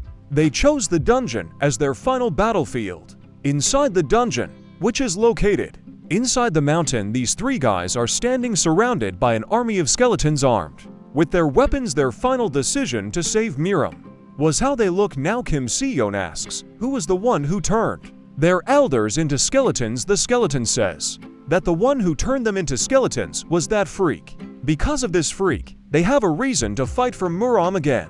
At that price, they would not be able to escape from this place, no matter their condition. Kim Seo-jin sits and looks at them silently. He thinks that if he can turn people into skeletons, then he must be something like him, then they might know how to get out of this world. He asks, "Where is this freak now?" Three skeletons stand still and look at him silently. One of the skeletons thinks about what he said and is going to say something. He says he doesn't want to tell him this. Kim Seo-jin says he tells the elders that he is just interested in it. The skeletons say that just because he looks like him, it doesn't make him that person. They are not traitors. They will keep his secrets. Kim Seo-jin looks at them and is silent, not knowing what to say. He looks for a while at these skeletons whose heads just move like that. He wonders if their lips are twitching too much. They've lived without anyone to talk to for hundreds of years. How twitchy can their lips be? Kim Seo-jin laughs and says that if they don't want to talk about it, then he won't ask them. He watches them and how they will react. The skeleton asks, "Isn't he interested? He's so curious that he's going crazy, right?" The other skeleton agrees and says that he must be very interested. It's impossible that he wouldn't be interested. The two skeletons ask, "Then how about they tell him?" Kim Seo-jin is happy to hear this and looks at them. The skeletons say he came out of nowhere. His hometown was unknown. At first he was not visible. No one knew if he was there. But when Miram experienced his first crisis, he gathered them all together as one and began to drive out the Rakshasas. This man was the one standing on a large pile of bodies, monsters he had killed. The skeletons say that the first word they heard, the first letters they saw, were amazing. He was a foreigner, but still their savior. If not for him, Muram would have been doomed. The other skeleton says he missed that time. Kim Seo-yeon was interested in what they said about the first words they heard, and the letters they saw. He's sure of it. He comes from the same place as him. He traces a word on the ground with his finger and asks if it could be that these are the same letters that they saw. The skeletons look at it, and one of them asks, "Does it look the same?" The other skeleton says that as he thought he is related to that person. Kim Seo-yeon asks where he is right now. The skeleton says that's exactly what he wants to ask. They want to rest forever. The other skeletons say that it was a long time ago, and they are tired now. Kim Seo-yeon thinks they don't look like they know much. He smiles and thinks that he needs their help to get out of here. He kindly says that if this is so, then he will go outside and look for him. First he will try to get out of here. Do they know where the exit is? The skeleton happily says that of course they can help him, but they have a request. If he listens to this, they will help him get out of here. Kim Seo-yeon is embarrassed by this and silently looks at them. At the same time, somewhere inside the dungeon, Bixa walks down the hallway and notices something that catches his attention. He sees the rubble lying on the floor and asks, "Has the dungeon fallen into pieces? How could this even happen?" He continues to walk slowly down the corridor. As he walks further, he hears sounds coming from behind. Behind him are several skeletons holding weapons in their hands. These skeletons begin to run towards him, raising their swords. Bixa continues to walk, not paying attention to the skeletons, and strikes these skeletons very quickly. He continues walking down the corridor as the skeletons behind him fall apart. He turns around and says that of all the people, they were the only ones who should have stayed here. Behind it stretch threads that glow due to energy. These threads stretch from the sleeves of his clothes. He sees an army of skeletons heading towards him and wonders if this is a coincidence or was it done on purpose. At the same time, the skeletons bow and say that they want to ask him to pass on their martial arts to their descendants. Kim Seo-yeon is surprised by this and thinks that it was unexpected. He agrees to this. He extends his hands and says that he will help them pass on martial arts as an inheritance. Therefore, the elders must help him get out of here. He and the skeletons look at each other blankly and wait for each other's actions. The skeleton asks why he extended his hands. Kim Seo-yeon apologizes and asks if they're not going to give him the notebooks. The skeleton scratches its head and realizes what is happening. He says they didn't have time to prepare, so they have no records. Another skeleton says that they cannot fill the notebook with their current state. Kim Seo-jin asks then how should he? The skeletons ask, he should learn it, right? These words surprised him very much, and he looks at them for a while and thinks, should he study martial arts here? He says he is not an idiot. It is impossible to learn martial arts here. Why do they behave this way when they know how it's done? The skeleton asks, and what is that supposed to mean? Could it be that he doesn't want to learn martial arts from them? Or is it that he doesn't want to do it here? Now that he thinks about it, that person learned martial arts at an incredible speed. Shouldn't he have that too? If he looks like him, they will know it in no time. Then if they teach him this, then he can master it at a faster pace. Kim Seo-jin says that no matter how quickly he learns, it may take several days. He's a human, which means he needs to eat and go to the toilet, and everything is fine. No matter how they look at it, it will be impossible to eat, sleep, and go to the toilet here. The skeletons think about this and say that they understand it. One of the skeletons asks this pack of bones, is there anything to eat here? They bought more than enough food. When they came here, they are useless skeletons. Another skeleton says that it has been a long time since they came here. All the biogactin they brought here have long since gone rotten. Biogondon is prepared from various grains in the form of kin pellets, also known as combat feed. The skeleton asks then, what should they do if they don't develop their martial arts? Their descendants will have a hard time. They must be going through all sorts of neglect and humiliation. Another skeleton asks if there is any other method. Could it be that this is the only method? Even if they looked at all the traditions in Miram, this would be the only method. The skeletons turn around and say that they should do it. Then Kim Seo-jun is surprised when he notices them looking at him and asks why they are looking at him like that. Skeletons say there is an old saying that goes something like this: the best way to learn is to be beaten while learning. So he must raise his sword. He will teach him how to use the sword. Kim Seo-jun wonders what kind of nonsense he is saying. He says that it seems to him that the way he has learned is wonderful. The skeleton begins to run towards him at very high speed. He extended his hand with the sword in front of him and strikes. This unexpected attack greatly surprises Kim Seon-jun. He jumps to the side and dodges this blow. He turns around and thinks he was actually going to stab him. The skeleton punched a large hole in the wall and turned around and said that he had fast reflexes. He swings his sword and says that however he cannot. Thus he will not be able to learn his martial arts. He runs towards him again and is about to attack. With his sword, he strikes with his sword, leaving a trail of energy behind the blade of the sword. And Kim Seon-jun stands still waiting for his attack. He releases his energy and thinks that he will find him with all his power. The system notifies that the summon object's martial arts will be shared. He jumps high using his energy. With this jump, he dodged the sword strike. He landed behind the skeleton and is holding on to the scabbard of his sword. The skeleton turns to him and raises his sword behind his back. He runs up to him with incredible speed and strikes upward with his sword. Kim Seon-jun strikes back with his sword. They both strike and clash with their swords. This attack throws him back several meters. Very strongly, he jumps several times to catch his balance and not fall to the ground. He was able to resist this attack and looks at his opponent, who stands still and looks at him. The skeleton laughs and says he's pretty good.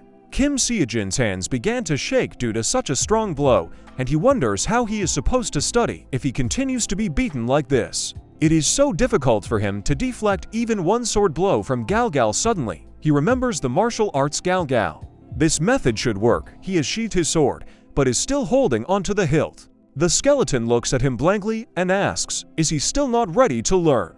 Kim Seon-jun says that's not true. He thought of a better method. The skeleton asks, did he say a better method? This greatly surprises the other skeletons, and they watched him. Kim Seon-jun smiles and looks at them. At the same time, somewhere in another part of this dungeon, Beak Saw holds one of the skeletons by the throat. He broke the skeleton's neck with one hand and threw it to the ground, saying that those who left were still able to move. The wounded skeletons crawled up to him and grabbed him by the clothes. They try to get up and cling to his clothes. Beak Saw looks at these skeletons with contempt and says that these simple departed souls are crossing the line. He releases his energy and says that they must all obediently go to the afterlife. He releases his energy around himself and throws these skeletons aside. After he released this energy, he withdrew his energy and it began to slowly disappear. Bixa asks if he is the one who raised the dead. He turns back and says that he doesn't believe in evil magic. Their true nature is evil. These evil people are destined to turn into bugs when they encounter Miram. If he wants to live, then he must give him a reason why he should not kill him. He gets very angry and turning his head, says that he must show him that he is not evil and not a bug. He releases his energy by looking at someone. His energy has taken the form of a snake, and he says that if it is even possible to do this at the same time. The skeletons ask why he is doing this, which method will be better. Kim Seon-jun thinks that when he summoned Galgal and Mark II, he clearly remembers how he instantly mastered martial arts. If he summoned them, then could he master their martial arts in an instant? However, he had no remaining places at all. He turns to Mo Yong-ju and thinks that he is a useless freak. If he uses reverse summon on this idiot, then he will have one slot. Mo Yong-ju looks at him in surprise and is surprised when he notices something. Kim Seon-jun releases energy from his palm and uses the reverse summon skill. Mo Yong-ju tries to protect himself with his hands from the flow of energy that is directed at him. His skeleton begins to gradually evaporate and disappear. When his skeleton finally disappeared, Kim Seon-jun finished using his energy. The skeletons were very surprised at this and said that this pile of bones died. Another skeleton looks at him in horror and asks if he is going to kill them too. Kim Seon-jun looks at them with surprise and incomprehension. The skeletons are very afraid of him and immediately grab their weapons to defend themselves. He asks them why they are doing this. The skeleton says that they are afraid to die. Kim Seon-jun asks, what is there to be afraid of if they are already dead? Now they must approach him. The skeletons were very frightened of him and asked what he was even trying to do to them. Kim Seon-jun says they want him to learn their martial arts. The skeleton is surprised by his words and asks what does this have to do with this matter. Kim Seon-jun smiles as he looks at them. The skeletons are very frightened when they notice the way he looks at them.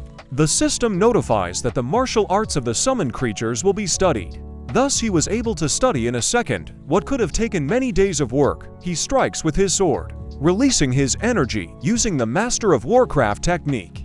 Kim Seon-yeon smiles and thinks it was fast. He didn't know there was a fast sword skill. It's different from that kid's martial arts.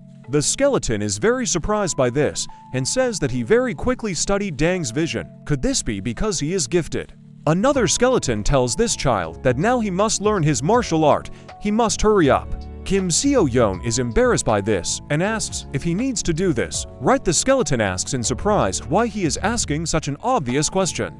Kim Seo-yeon says if he does it, then he will. The skeleton asks what will happen, then he thinks he can only use one more slot. Even if he gets rid of 3 marks, he will have to kill at least one. He says that this will cause him to perish forever. This news greatly surprises the skeletons. The skeletons were very surprised by this and asked, will they die, then will they have to die? Kim Seo-jin points to the place where Mo Yong Ru was and asks, did they see that guy disappear just now? The skeleton says he saw it. If he cancels his call, then he will turn to dust just like him. Kim Seo-jin agrees and says that this is exactly how it will be. The skeleton considers this and exhales, finding his words. He says that his body should have decomposed by now, but he still lives. He lives a very long time and suffers because of it. He helped him get rid of the heaviness in his soul, and now he can leave without regrets.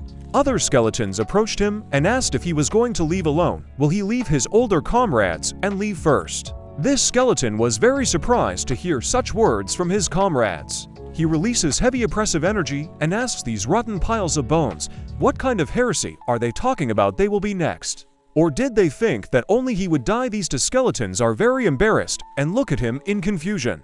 The skeleton turns around and looks at Kim Seon-jin, who stands and silently looks at them. He asks then, can he start right now? The skeleton nodded his head in agreement and agreed with this. Kim Seon-jin releases the energy from his hand and is about to use the summon cancellation skill, but is unable to do so because another skeleton asks him to wait. The 2 skeletons say that since he's leaving, it would be nice to say goodbye. That's right, they spent decades together, and now he will leave. Kim Seo-jin thought about it and agreed, saying that he understood them. Then he will explore the surroundings a little, and for now they can talk calmly. The skeleton thanked him for this. He leaves, leaving the skeletons to say goodbye to one of their company, and looks back at them.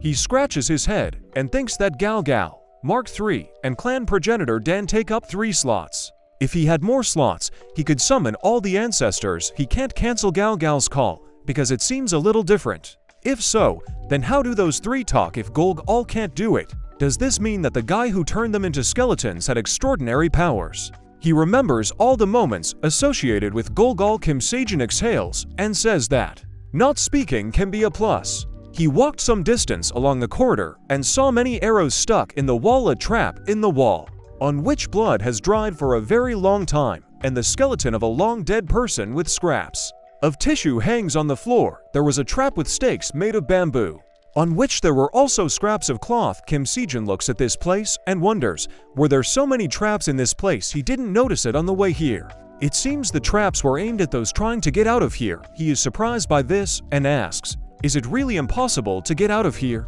He thinks that seems to be the purpose of this place, to become the last refuge. What should not come out of here? These skeletons. This cannot be. If we discard those 3, the rest do not pose any great threat. Then, what is it that is locked here? He sees a dead end and a sword, which is located among the rubble of the dungeon. Coming closer, he notices that this is a bloody sword that was in one of the rooms of this dungeon. He recalls that the system notified him that his summoning level was too low to use this sword. Kim Sejin looks at the sword and thinks that this is exactly the same sword that he has already seen. Why is it here? He looks around and asks if it seems to him, or have they already been here? No matter how you look at it, this is not it. He took this sword and says that he does not know why this sword is here. However, he swings his sword, pulling it out of the rubble. Suddenly, the corridor begins to tremble, and dust and small stones fall from the ceiling. He looks around and notices that skeletons are starting to crawl out of the ground. These skeletons rise and head towards him. A huge number of skeletons that have crawled out of the ground begin to head towards him, releasing their energy. Kim Seon-jin stands still for a while and looks at the skeletons walking towards him. He smiles and continues to look at these skeletons. He releases his energy by holding the sword in front of him and asks if he should test this sword. The system notifies that he has received the powers of the summoned skeletons. At the same time, outside at the entrance to the dungeon, Lee-chan says that without the director's order, no one can go inside, so she has to leave here. Dan Seiken says she should go in because there are still monsters there. She moves on and is about to enter the dungeon. Lee Chong raised his sword and blocked her path, which greatly surprised her. He asks, is she hard of hearing? No one will go into prison whether there are monsters there or not. It doesn't matter. Dan Seiken gets very angry and looks at him menacingly. She took up her sword and says that in order to protect them, the elder himself stayed inside, so she must fight too. Lee Chong says she should think about it. If she takes out the sword, there will be no turning back. Dan Seiken doubted and still kept her hand on the hilt of the sword. He watches closely what she will do. He says that she will not be able to defeat him without the third move of the Dan clan's forgotten technique. And she won't be able to save her friends. Dan Seiken was surprised when she heard these words. At the same time, Kim Seonjin uses the secret arts of the Dan clan, a special solar moon sword technique. Second part, third movement, he moves very quickly and zigzags and strikes with his sword at high speed after his attacks. The destroyed skeletons fall to the ground with a strong roar. Kim Seonjin looks at the sword and says that it is light and sharp and also turns skeletons into dust. The system notifies that he has made a reverse call using a bloody sword. Recall experience points have increased. Kim Seonjin asks if his experience points have increased. If so, then he noticed many skeletons walking towards him. He put the bloody sword on his shoulder and looks at this crowd of skeletons with a smile. Some time later, 3 skeletons came to Kim Seonjin, who was sitting in an empty corridor, and asked what he was doing there. He turns to them and is surprised to notice them. The skeletons run to him and say that they have been looking for him for ages. The skeleton says that he is prepared for his departure and he can begin. Kim Seonjin gets up and brushes the dust off his pants, saying that it seems that this will no longer be necessary. The skeleton says that if it is because he feels sorry for him, then he should leave it because he is no longer afraid of death. Other skeletons say that if they met, then they will need to part. A real man is not afraid of breakups. They too will soon follow him, so he can take his time. The skeleton agrees with them and tells his devil friends that he will go first. Since he will be the first, he will be called the death penalty. He kneels down and says he has to start faster. Kim Seonjin refuses and says that he said it wasn't necessary. He smiles and says that now they don't have to die. One of the skeletons is surprised by this and asks why. The skeleton that was summoned asks, so is there a way not to kill them? Kim Seonjin releases his energy from his palm and uses his summoning skill. A blue-robed skeleton is surprised when a strong energy engulfs his body. He is surprised by this and asks whether it is really possible to summon only one of them. The system notified that his summoning level had increased, and as a reward he received 1 summoning slot. Kim Seonjin was happy about this and says that he succeeded. He looks at the bloody sword and says it is a magnificent thing. In the present, he shows them this sword and says that thanks to this, he has a way of not killing them. The skeletons are very surprised to see this sword and ask how he could take it. Does he even know what kind of sword it is? Kim Seonjin says that he knows that it is a bloody sword. Do they know anything about this? They've been here quite a long time, so they should know. He wants them to tell him about it. The skeletons ask where he found this sword. Did he bring this with him, or what? Kim Seonjin says that this is not so. He got it in this dungeon. This news greatly surprised the skeletons, and they looked at him with open mouths for a while. They say that during the entire time they were here, they did not see this sword. It belonged to that guy. Where exactly did he find this sword? Kim Seonjin was surprised by this and says that if this is true, then at the same moment, the silhouette of a man in long clothes appeared behind him. It was Baek S.A., who says with a smile that he found it. He concentrates his energy in his hand and releases his threads. He masterfully controls these threads created from his energy. He directs these threads towards Kim Seonjin, who has his back to him. The skeletons are surprised by this when they notice this attack. The threads approach it at high speed, creating wind currents. The skeletons say that he must dodge because he is under attack. This is the style of the orthodox action. Why does he attack? Kim Seonjin was surprised by this and turns back. He sees several threads of energy approaching him very quickly. He channels his energy into his palm and says that first they have to leave here. He uses the skill cancel summon. Skeletons begin to disappear after he uses this skill.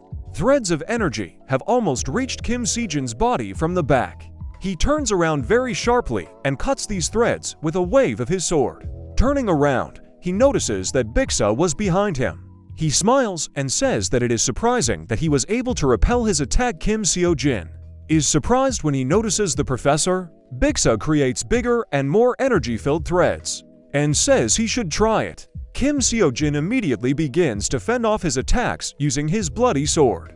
He does not believe that the professor is attacking him on purpose and says that it is him. He wonders, has he gone crazy after all? Why is he attacking him? He strikes a couple of times and destroys the threads that were flying at him. Bixa notices something and looks at him with a serious face. He stands still and says that all these military techniques are not his. Where did he learn the techniques of Western Liang? And the first strike seems to be the sword technique of the Yu clan from the northern Yellow River region. Did he steal other people's equipment? Kim Seo-jin wonders, did he recognize the martial arts styles? He says that he will tell him later. First, he must stop attacking him. Bksa chuckles and asks why would he stop. Kim Si-jun is surprised by this and says that he doesn't understand him, so he attacked him, knowing that it was him. Bksa smiles and says he really likes this place. Does he know why he likes this place so much? Kim Si-jun apologizes and says he can't read minds. Kim Seo-jun with an angry look says that this is because even if he kills someone here, no one will know about it. He tells this devil cult kid that it's very simple. Kim Seo-jin put the bloody sword on his shoulder and asked with an angry look, and this is his whole reason. Bksa releases his energy by standing in a stance and says that he did not expect from him at least some understanding of the current situation. Unexpectedly, his energy surrounding his body intensified greatly. Kim Seo-jin is surprised by this and asks what it is. Bixa releases his dark and powerful energy across the ground, directing it towards him. Kim Seo-jin jumps back, dodging this energy, and asks in surprise, what is this all about? Bksa says he's happy about it, though can he say how long he is going to run? He should not forget that there is not much space here. Why does he keep running away from him? He releases even more of his energy and loudly says that he must show what he can do. Kim Seo-jin exhales and wonders, does he want him to show his strength? The system notifies that he has received the powers of a summoned skeleton. He thinks that he should use the power of Golgal. At the same moment, Golgal, sitting in the room, was surprised when he noticed that his body was engulfed by energy. The same energy began to engulf Kim Si-jin. He raises the sword above his head. He delivers a very strong blow and plunges the sword into the ground, causing cracks to appear on the floor. These cracks crawled across the floor at high speed, heading towards Bixa. He is surprised when he notices these cracks coming towards him. He uses his energy to fight off the debris that was thrown at him. These stones flew into the wall and crashed with loud sounds. Bixa releases his energy around his body and says that he surprises him. Kim Si-jin also radiates his energy and says that he is also shocked because a respected professor is trying to kill his student. Bixa asks loudly, isn't he ashamed? Before becoming a professor, he became a true righteous man of Miram. Therefore, he cannot spare the one who sows evil. Kim Seo-jin swings his sword and says he doesn't know what he did wrong. He strikes hard with his sword and releases his energy, dispersing Bixa's energy. Kim Seo-jin continues to release energy around him and says that, however, he is not going to die here. He jumps up very high and holds the sword in his hand. He flies towards Bksa and watches him. He continues watching his opponent and thinking that he has a chance to survive because this freak doesn't know something. Bixa begins to concentrate energy around him and looks at him. He releases his energy and directs it upward. Kim Seo-jin holds out his hand and says that right now he is using Summon Mark III. At the same moment, bones begin to emerge from the ground, emitting strong energy. The bones begin to form into the monster's body. The Rakshasa formed behind Bixa. He turns to this monster and asks, is this the same monster? The skeleton swings and is about to attack with its claw. Bixa swings and channels his energy to protect himself from this attack. He strikes several times with his energy, fending off the monster's attacks. Mark III was able to withstand this attack and stay on his feet. Bixa was very surprised when he noticed that his attack was unable to damage this monster. Kim Se-jun put the blade of his sword to his throat, approaching him from behind. He holds the sword to his throat and says that he should have been more careful. Bix turns to him and asks, how could he summon Rakshasas? It's also a skeleton now. Kim Se-jun left a cut on his neck and says that now he will die, and then he will understand everything. Bix asks if he is his student. Is this why he opened the prison? Kim Se-jun is confused by this and asks what he means. Does he know anything about this? Bix looks at him from behind and is silent for a while. At the same time, at the entrance to the dungeon, several students watch as Lee Chan and Dan Seiken stand opposite each other and are about to fight. The student asks, are there still newbies who attack the head as soon as they see him? The second student says that he himself knows some people need to be hit a few times to realize they are wrong. Dan Seiken looks at him and thinks that there will be no second chance. She only needs to win once Lee Chan pays close attention to what she will do. Dan Seiken begins to draw his sword from its sheath. She takes a stance and is about to attack him. She uses the Dan clan's secret arts, Moonlight Sword Strike. She extends her sword hand and uses the first lunar month spectrum technique.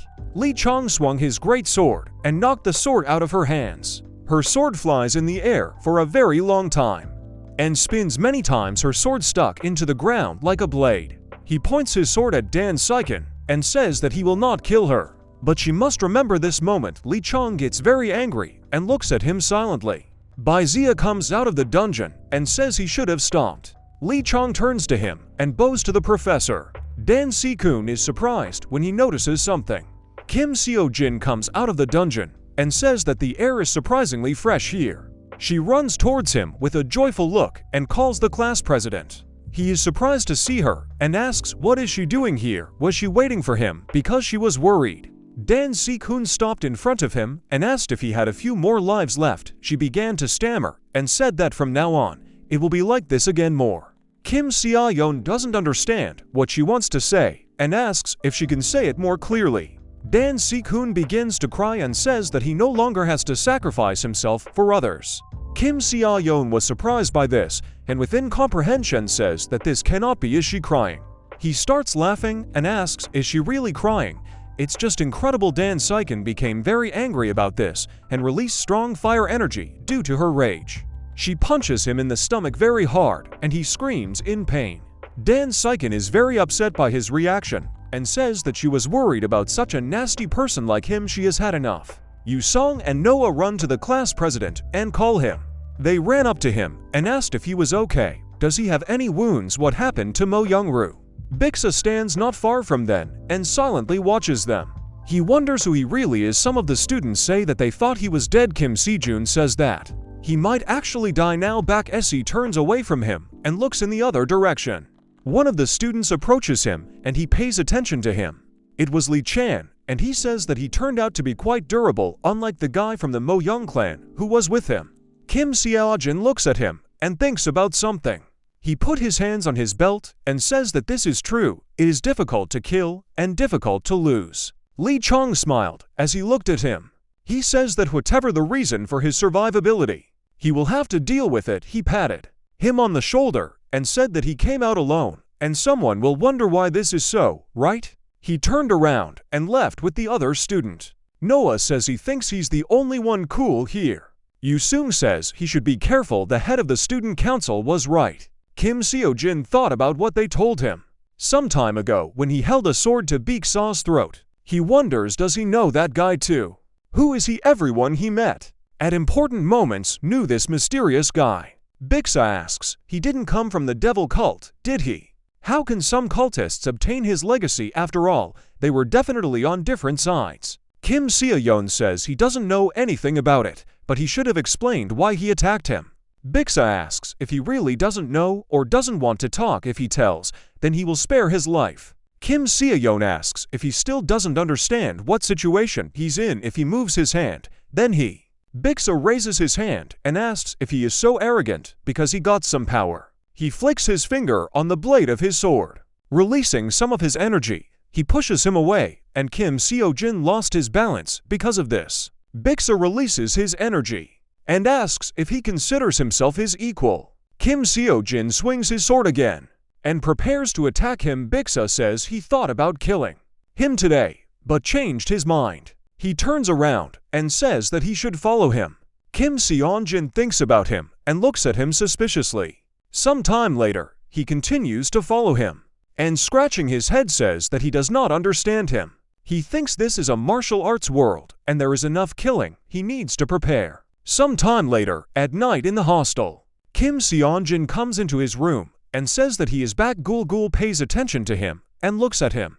Having entered his room, he closed the door behind him. When he did this, Gal immediately made joyful sounds while looking at him. Kim Sejun got angry looking at him. He grabbed him by the neck and swung his other hand, telling this freak that while he was suffering there, he didn't even come to him.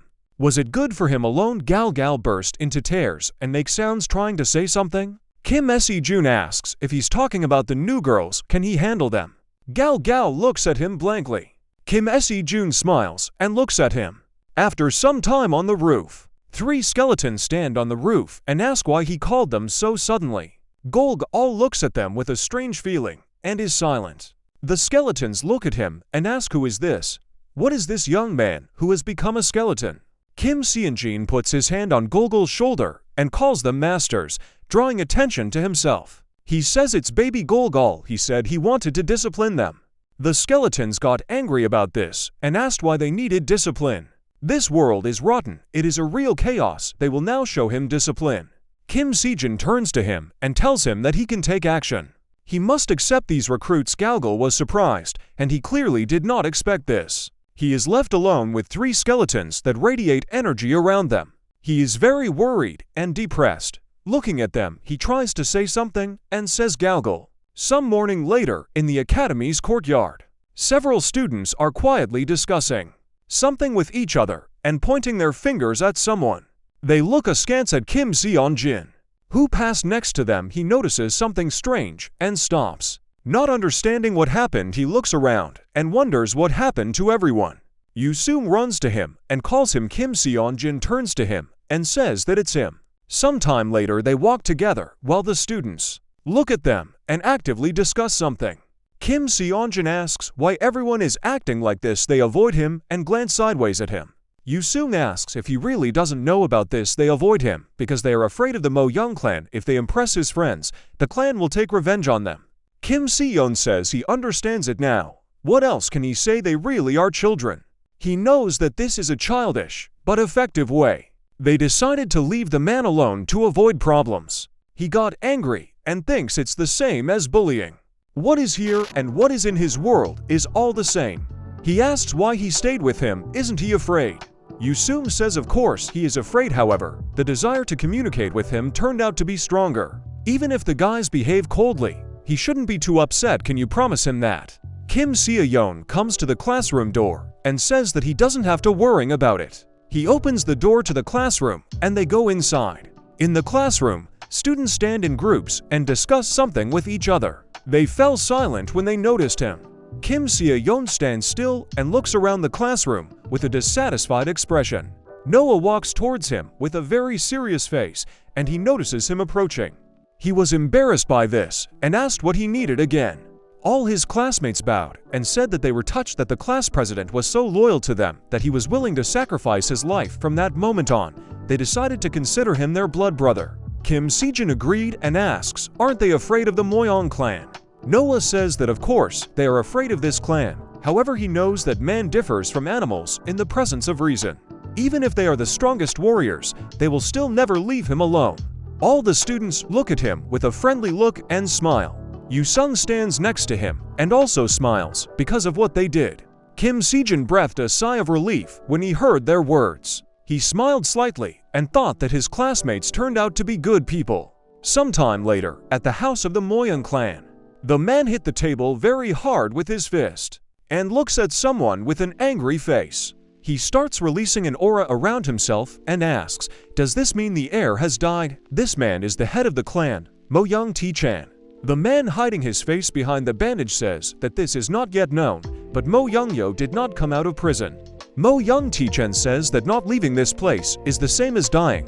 What are the general differences between these two concepts? What actually happened there? The masked man says they are still figuring out the details. However, it seems to be a matter of hatred. Mo Hong Tichin says it's quite bold. He gets angry and asks loudly, does that mean the person who quarreled with his clan is still in Miram? They must find this person, and then they must punish him according to the laws of the Mo Hong clan.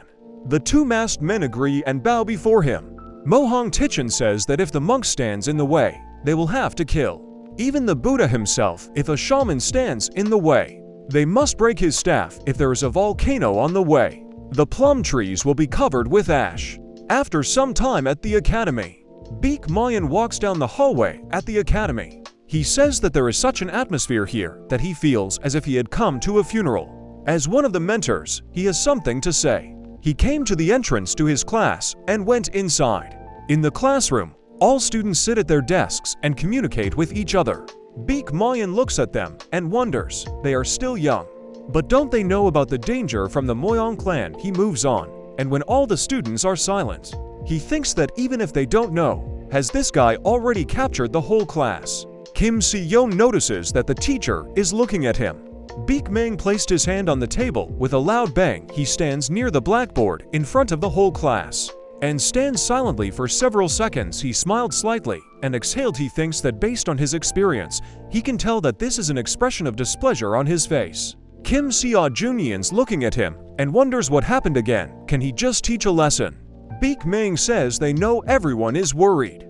All the students look at him and smile, and there is not a single drop of fear on their faces. He was surprised by this and thinks that these children are not afraid at all. He quickly recovered from this surprise and thinks it is an interesting reaction. Beak Mang asks, looking at their smiles, he can tell that they decided not to worry, right? All the students with the same attitude nodded to him in agreement. Kim Si-jan thinks that of course he is grateful to his classmates, but he is worried that because of him they are unnecessarily getting involved in something dangerous. Beak Mang calls the class president. Kim Seo-jin asks what he wanted. The teacher asks what he thinks about what is happening. Kim Seo-yeon asks what he can do. Everyone has already made their own decision. Beak Mang smiles and says that these are very irresponsible words. Kim Seo-jin quotes him as saying that the teacher will help them. Didn't he say so? Beak Mang smiles and sighs upon hearing his answer. He laughed loudly and said that he was right. He admits that he said such things. He releases his energy and says they have made a decision. Are they sure they are ready for this? The students also sit with smiles on their faces and silently look at him. Kim Si-jun is confused by what is happening and thinks that he senses some kind of strange atmosphere. He didn't want to piss anyone off and just hoped that they would help him stop the Mo Hong clan. Pame removes his aura and says that he as the room teacher will not stand by from today. They all stay after classes. Is this clear to everyone? The students happily agree with the teacher. Yu Sang's whole body shakes as he looks at the teacher. And Kim Si-jun notices this. He smiles and asks, is he that happy about this? Yu Sang turns to him and says that of course he is glad. White Mountain swordsman Beak Mang himself will train them. Kim Si-jun thinks that if he recognizes them, he will probably be very surprised. He understands his desire to become even better. He must keep his promise and hand over military equipment. And how can he do this if he just tells it? They won't believe him. What should he do in such a situation? Nothing comes to his mind.